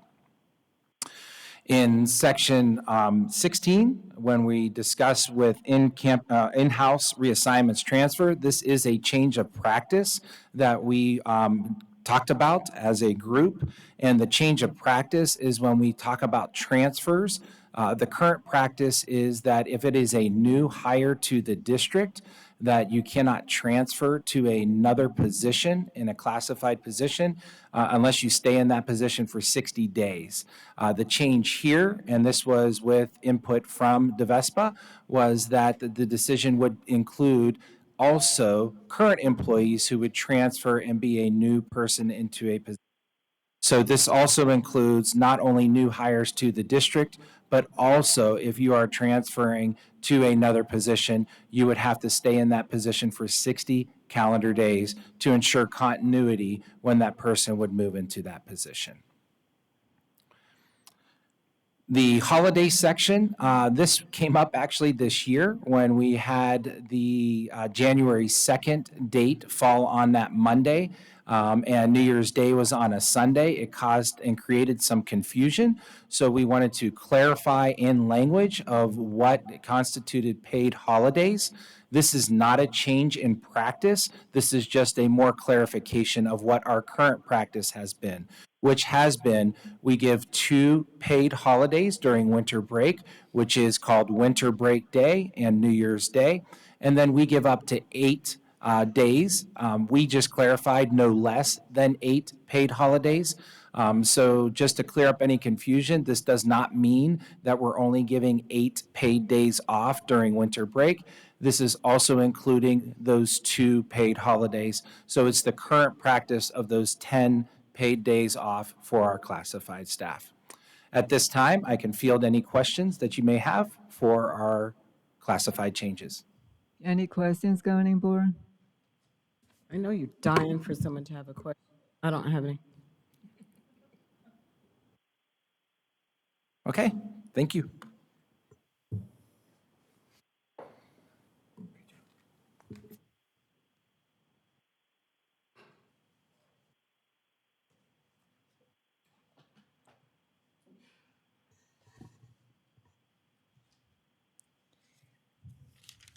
Okay, moving on to discussion. Item A, school year 2024-2025 salary and benefits priorities for the negotiator solution team. I put this on the agenda for the reason that, as I stated before, that there's needs with the classified. So the purpose is to support the district goals for hiring and retaining highly qualified employees and classified. So the goal is for the NSST to come together to maybe think out of the box, as I stated before. What can we do to make sure that we meet the needs of the classifieds and even teachers that are low paid? And as I stated before, yes, I agree that everyone should get a raise, but a deputy superintendent that maybe is making 90,000 at 2% is not the same as someone that's making a $20,000 a year or $25,000 a year. So I brought this item here to hear the board perspective, if they have any other views. Mrs. Orway? at 10:20 at night or 10:25 at night. I think that this is a subject that deserves a lot of energy and attention. So perhaps we can send Sheila questions or concerns or out-of-the-box ideas that we have that we might not think that they've thought of. And then, I don't know, we could have a study session and include everyone in it so we can see what we're talking about. Well, 'Cause I this is think why we're I all put it on the tired agenda, now. yes, and All tired. yes, I mean, this is not the first time, even in previous board meetings in the past, that we stay until midnight. So I'm just asking questions for the board. I wasn't, Mrs. Fisher? I wasn't saying that we haven't been here till midnight because we have to shut it off because the recording stops. I'm just saying your brains, I mean, I've been up since 5 doing things, so I'm not as sharp as I usually am. Any other questions? I just want to add to that. I think what she's saying is just that it's getting late and that it is an important subject to talk about. And so to be the most awake as possible would be ideal. Okay, any other governing board has any other views to put this for consideration Let's put it on a study session. on a study session? Okay, so we'll, That's not require us send stuff in though, because some of us don't have that option. So let's just put it on a study session and bring it forward with actual data of the district. okay, so we'll do that. We'll put it on a study session so we can have those discussions. And we'll have an exit outcome and all that stuff, so it's not just a all over the place thing. We'll have a point to it. You know what I'm saying? Right. Okay. Okay. Okay, so this item, we'll put it on a study session. So we're going to item B, propose Arizona School Board Association ASBA 2023 political agenda. Okay. Mrs. Can I make a suggestion? Yes. That we, again, it's late, that we rank these and send our rankings to Mrs. Taylor, and she can do her magic with the rankings, and then we can put this on as an action item to have actual discussion. Okay. Yes, no, because that's how we usually do it. Yeah, we just need to send our top 5 priorities to Sheila. Okay, so She'll that's what rank we'll them do. and we'll get it together, whatever the tops are. Unless there's a tiebreaker, we'll vote on it at the next meeting. Mr. Carver won't be will be, At the next meeting, I will not be there. it will Okay. I'll be someplace much being more a fun than this. vagamundo. Well, you can send can- it prior to then, right? So, Yeah, I so can. I will submit it on Can I his ask a behalf. question? So I looked at the flyer, and so are we supposed to decide out of that information what's important and then, Pick your top 5 or You- you can add, I was going to say you could rank the top 5 that exist, or Okay. you could make your own top 5. or you can add, yeah. Can you give Mr. Carver an example? This is his first my, time. my concern was that the whole flyer was ASBA's political agenda for this next year. There's a In- committee. Well, What's that? there's generally a committee and this all gets kind They're of just put trying together. to, So They they- want us to This is their rank. dartboard. This is just what they're Correct. throwing out there. correct, Okay. because 9 times out of 10, none of what we want to happen happens anyway, so it doesn't Right. matter. So you Thank could you. pick your rank, or you can add, and then when we're done, it's gonna all go to a committee. That'll make another one of these for the next year. Okay, so this item will give the information to Sheila. Okay, moving on to reports. Mrs. Orway. Oh, now I get to go first, huh? Okay, so let's see, we've had so many things that show that our students are inquisitive, problem solvers, risk takers. I mean, they are awesome. So I was at the Barry Goldwater Senior Institute, and what that does is they have a year-long project all the seniors partake in it, where they choose something that they have an interest in, and they do a thesis, and they present. And who they present to is there are adults there, but mainly it's the juniors that are going to take this project on. So they have so many great presentations. There's 3 that come up or that show up at the top.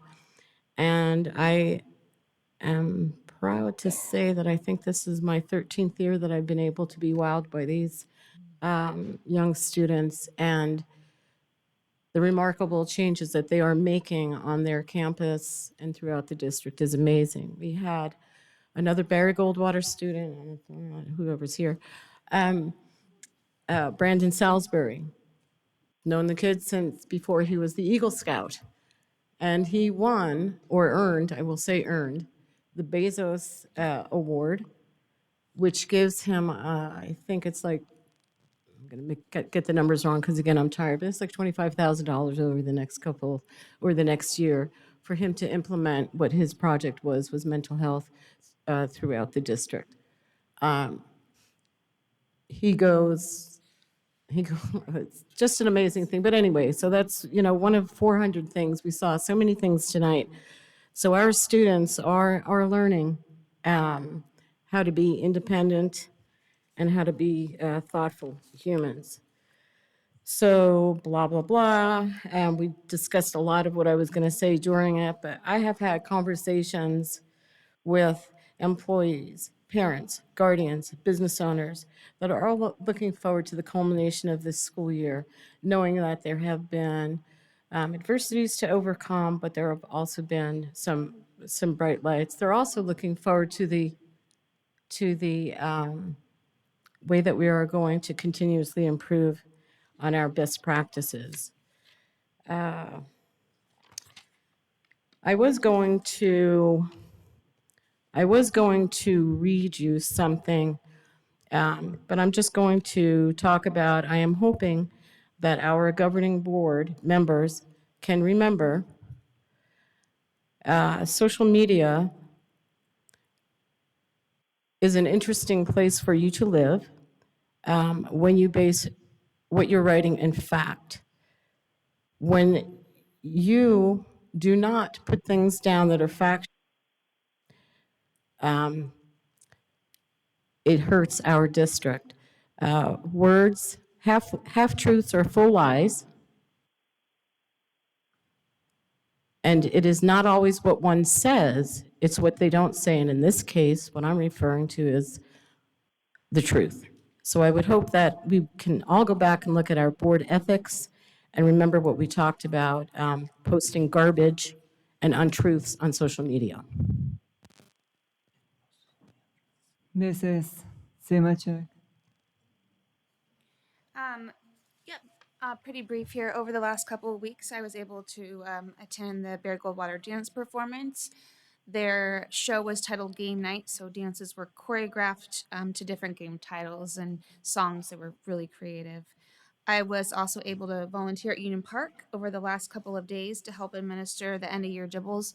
I've been doing this for several years now, but as a board, I did it as a volunteer this time. And it's just really exciting because I get to know the kids and you see where they come in at the beginning of the year and as they grow in the middle, and the end is always the best because you see so much growth, and whether that's, just knocking it off the charts or just looking at their own individual growth, and what they as an individual child are able to accomplish in 1 year of study with their amazing DVUSD teachers. So I just love it. Hope I can continue to do that. Last night was pretty busy for us at DVUSD. We had a lot going on, athletic banquets across our K-8 schools. Boulder Creek High School and Barry Goldwater held their awards ceremonies honoring our academic excellence of our seniors. So I had the opportunity to attend the event at Goldwater. I also enjoyed the recognition of our underclassmen and their academic excellence as well. Goldwater does a academic letter program, which is pretty cool. So, and that means historically, I think we all think of like getting your letter through athletics, but they have an academic route to take as well. I did want to just real quickly talk about my concerns and just really to simply acknowledge the results of the survey, specifically the questions regarding the board. We did show a significant decline in the confidence in our board, including making informed decisions, not just making decisions. When I read that, I think of hearings and just voting on it right away without having a discussion or maybe pushing it to another day as another agenda item. So that's concerning, but and also just being in tune with the needs of the community. I'm hearing that that we're not. As a new board member, I just want our community to know that I'll take this information very seriously, and I do. That's why I'm addressing it tonight, and I'll do my very best to continue to listen and to work with our community on their concerns. So what I'm asking of our community is to please keep your emails coming with your concerns, because they are read. And then finally, I just want to congratulate all of our DVUSD seniors. We're looking forward to celebrating with you next week. Graduate at State Farm Stadium. And also a big congratulations to our 8th graders as they are promoted to high school next Wednesday. So our community has very much to celebrate. Thank you. Mr. Carver. Thank you, President Paperman. Just real quick, some follow-up notes. Ms. Moffett, I reached out after the documentation you provided us from legal counsel about our resignation versus termination process. I know you've got a few other things on your plate, but I just wanted to remind you I'm still looking for that info for classified. Thank you. And Dr. Z, I know that we're trying to find somebody to be in charge of safety, but if we could get that document that I'm looking for as to what our lockdown process is, that we can make available to the public. I know that the school year is about over, and that's probably a good reason to put it off and wait until we get somebody hired, but there's folks in the community that have been looking for that response from me ever since the Boulder Creek incident. So if you could find time in your schedule to put something together for me, I'd appreciate it, so I can check that off my list. May 4th, I attended the City of Peoria's first annual National Day of Prayer. Mayor Beck was there. He's been working with me and now with Dr. Z to try to make sure that we have SROs for our Peoria schools. So I wanted to show my support for him and his proclamation of the National Day of Prayer. Also on the 4th, we had the DVUSD retirement event here in this room. It was an awesome evening for me because most of you know I graduated from this district at Deer Valley High School back in the 80s. And Coach Allen was here with his sweet wife. Coach Allen has already retired, but it was his wife's turn. And there was a bonus. There was a neighborhood friend of mine in the room. Her name's Donna. She school district as a teacher. So it's amazing the relationships in the community that we have here in Deer Valley. And it was a beautiful evening. May 8th, I was lucky enough to be able to attend the Goldwater Senior Awards Night with these two ladies here off to my right. The children, the caliber of children that we have in this district really is unparalleled. They've got everything to be proud of, and the folks that help them every day to get that accomplished, you should be commended for your efforts. I just want to say that, there's a lot of difficult things that we discuss as administration and as the board, and we all try to do the best that we can to be informed about the decisions that we make. We're never going to make everybody happy, but hopefully people can at least see the effort that we put in trying to make sure that we bridge the communication and education gaps so that everybody can be as informed as possible. It's not conducive to a working relationship to pound your fist and go scorched earth. And I know probably a few folks that voted for me would wish that I would do that, but that's just not me. I think that we can all get a lot farther down this road that we're all on together if we try to figure out what the common goal is and work that direction. I know that the information presented concerning traditional grading had a lot of hints of what used to be SBG in it, and that frustrates a lot of the community. I can appreciate that. I don't disparage your concern.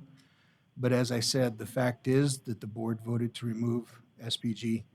The fact is we need a plan of something to move forward with. We didn't execute that the way that I'd hoped that we would have as a board with back and forth communication. So we are where we are. Now it is upon the administration and upon the board to hold people accountable to the policy that we've set forth. If we don't, then we're no better than a lot of the issues that plague our society today. We've got enough laws to fill books and books and books, but if we don't enforce them, then they're no good. So I would just encourage everybody to participate in their child's education. If you see something, say something. You know what the board voted on, and we just need to move forward and do the best that we can and identify issues as they arise. Thank you. Mrs. Fisher? Yeah, it's been an interesting while. I'm not sure if I missed this or if it was after the last board meeting, because I didn't write down dates. But I had a blast at Inspiration Mountain for their Dr. Seussical Jr. It was a blast. The kids were adorable. They did a great job. And it was just beyond impressive. As always, I enjoy the retirement event. Not because anyone's leaving us, that's kind of the sad part, but some individuals who spend a lifetime in education truly have beautiful accomplishments, not because they say it, but because we can see it. Some say it, some see it, and that's where you see it. My favorite event, or one of my favorite events of the year, aside from graduations, is pursuing Victory with Honor. And I was beyond happy to see my favorite coach as the keynote speaker, also my son's favorite coach, and all that he does with not only our actual teams, but with the special needs kids, and how he honors them. It is so rare that they are honored, but he has always done that as long as I've known him. So, Coach Dunn, just kudos to you. And what a beautiful family and heart that man has, and you see it. He doesn't just say it, it exudes from him what an honorable man he is. I want to, a couple of items, I want to also add to review the public comments policy. I just think it's horrible that we just shut the mic off on people and just, it is just, it used to be a difficult policy, now it's just nasty towards the public. So I would like to have that considered. I would like to review all new positions that have been added, not, or increased within the district office and the district as a whole.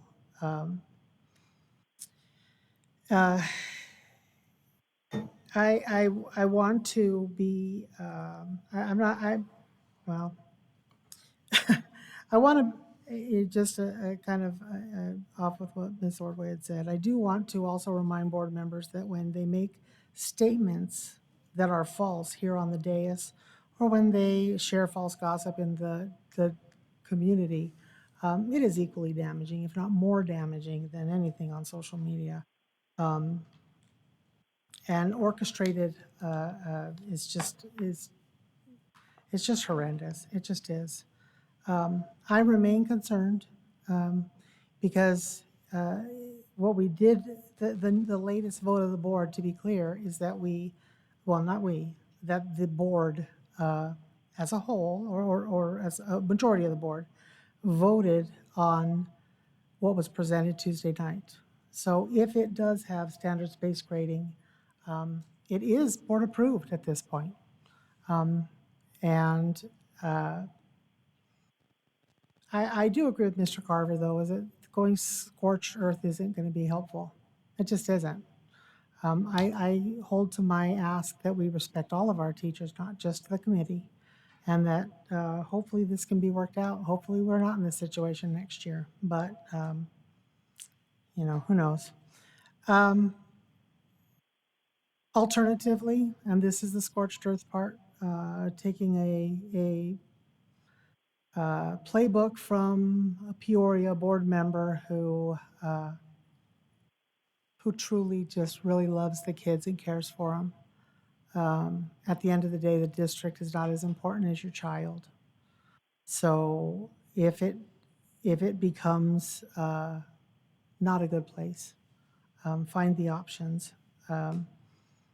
We have to keep public education. We have to have public education because we don't have kids that all have parents. But for those of you who do, if it gets too much, your values are completely compromised, find your options because your kids are number one. That's it. Thank you, Mrs. Fisher. I would like to say happy Teacher Appreciation Week. I hope I didn't miss it. Our teachers deserve the best. I've been in the classroom 21 years. I know the hard work that you do. I also would like to congratulate students in Inspiration Mountain. They did a fantastic job with the play. Barry Goldwater High School, the students also did a fantastic job. Felt like I was in a Broadway show, so it was an amazing, amazing play. Also congratulate Mountain Ridge High School Students Award. It was amazing the scholarship that students got from all the hard work that they did throughout the high school years. I also would like to say that I know I sent email to the Teacher Association. I'm looking to see, I don't know if in this district, I know in my district, we did climate surveys by the end of the year. So it would be fantastic if we get to see, where do the staff stand, where do teachers stand. One of the questions I used to add when I was in the committee doing the survey, why would you want, why do you want to stay in our district or why did you leave our district? At least we collected that data because we work with the administration to improve our school for a place that teachers, want to be happy and work. So I will request it again, and the parents, parents community, I know you have contacted me, so if you would like to create a survey to see where you stand, I'll take that into consideration. So have a nice weekend and happy Teacher Appreciation again. Oh, and Mother's Day. Happy Mother's Days to all the moms. Dr. Finch.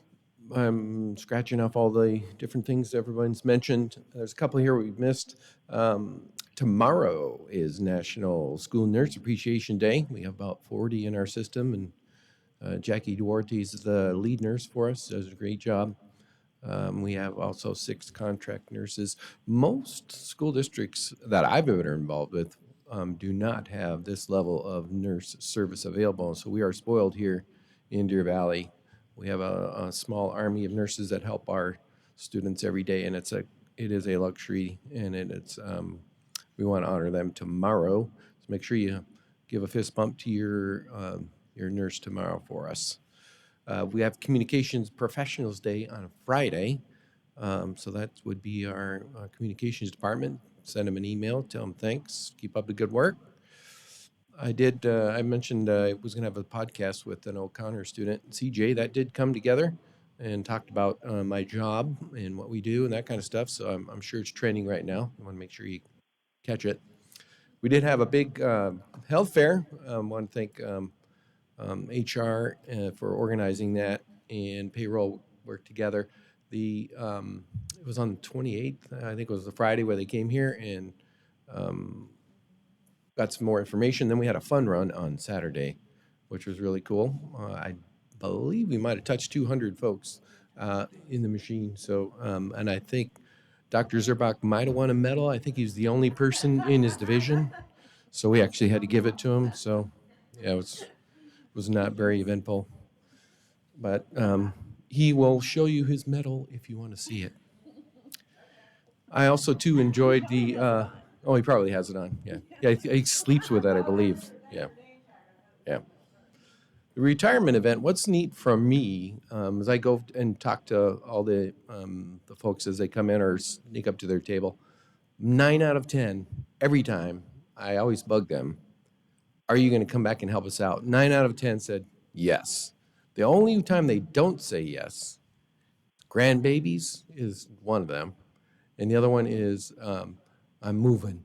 So I'm not going to be in the neighborhood. So, in fact, one gentleman, he said he was retiring from a bus driver. And I said, well, you can come. He said he was an older gentleman, said, I'm not as good as I used to be, I guess would be his words. And so I said, well, you can come back and be a parapro. And he's like, really? It's like, yeah. So I think he's coming back too. So it's great to see put him back into the machine, as Trevor said. We have great people, and when great people come back and help us out, I know it's a major plus to our system.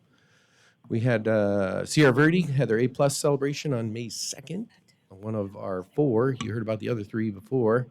The playoffs are still going. Oh, they are? OC baseball is alive. They beat Ridge today, 2-1. So they're moving on to the semifinals. Deer Valley volleyball won tonight as well. They'll be in the state finals or semis on Thursday. We have a chance to see that. I think those are moving down to the big gym at the state, or is it local? Are they still ranked? Do you know? Deer Valley will host. Oh, good.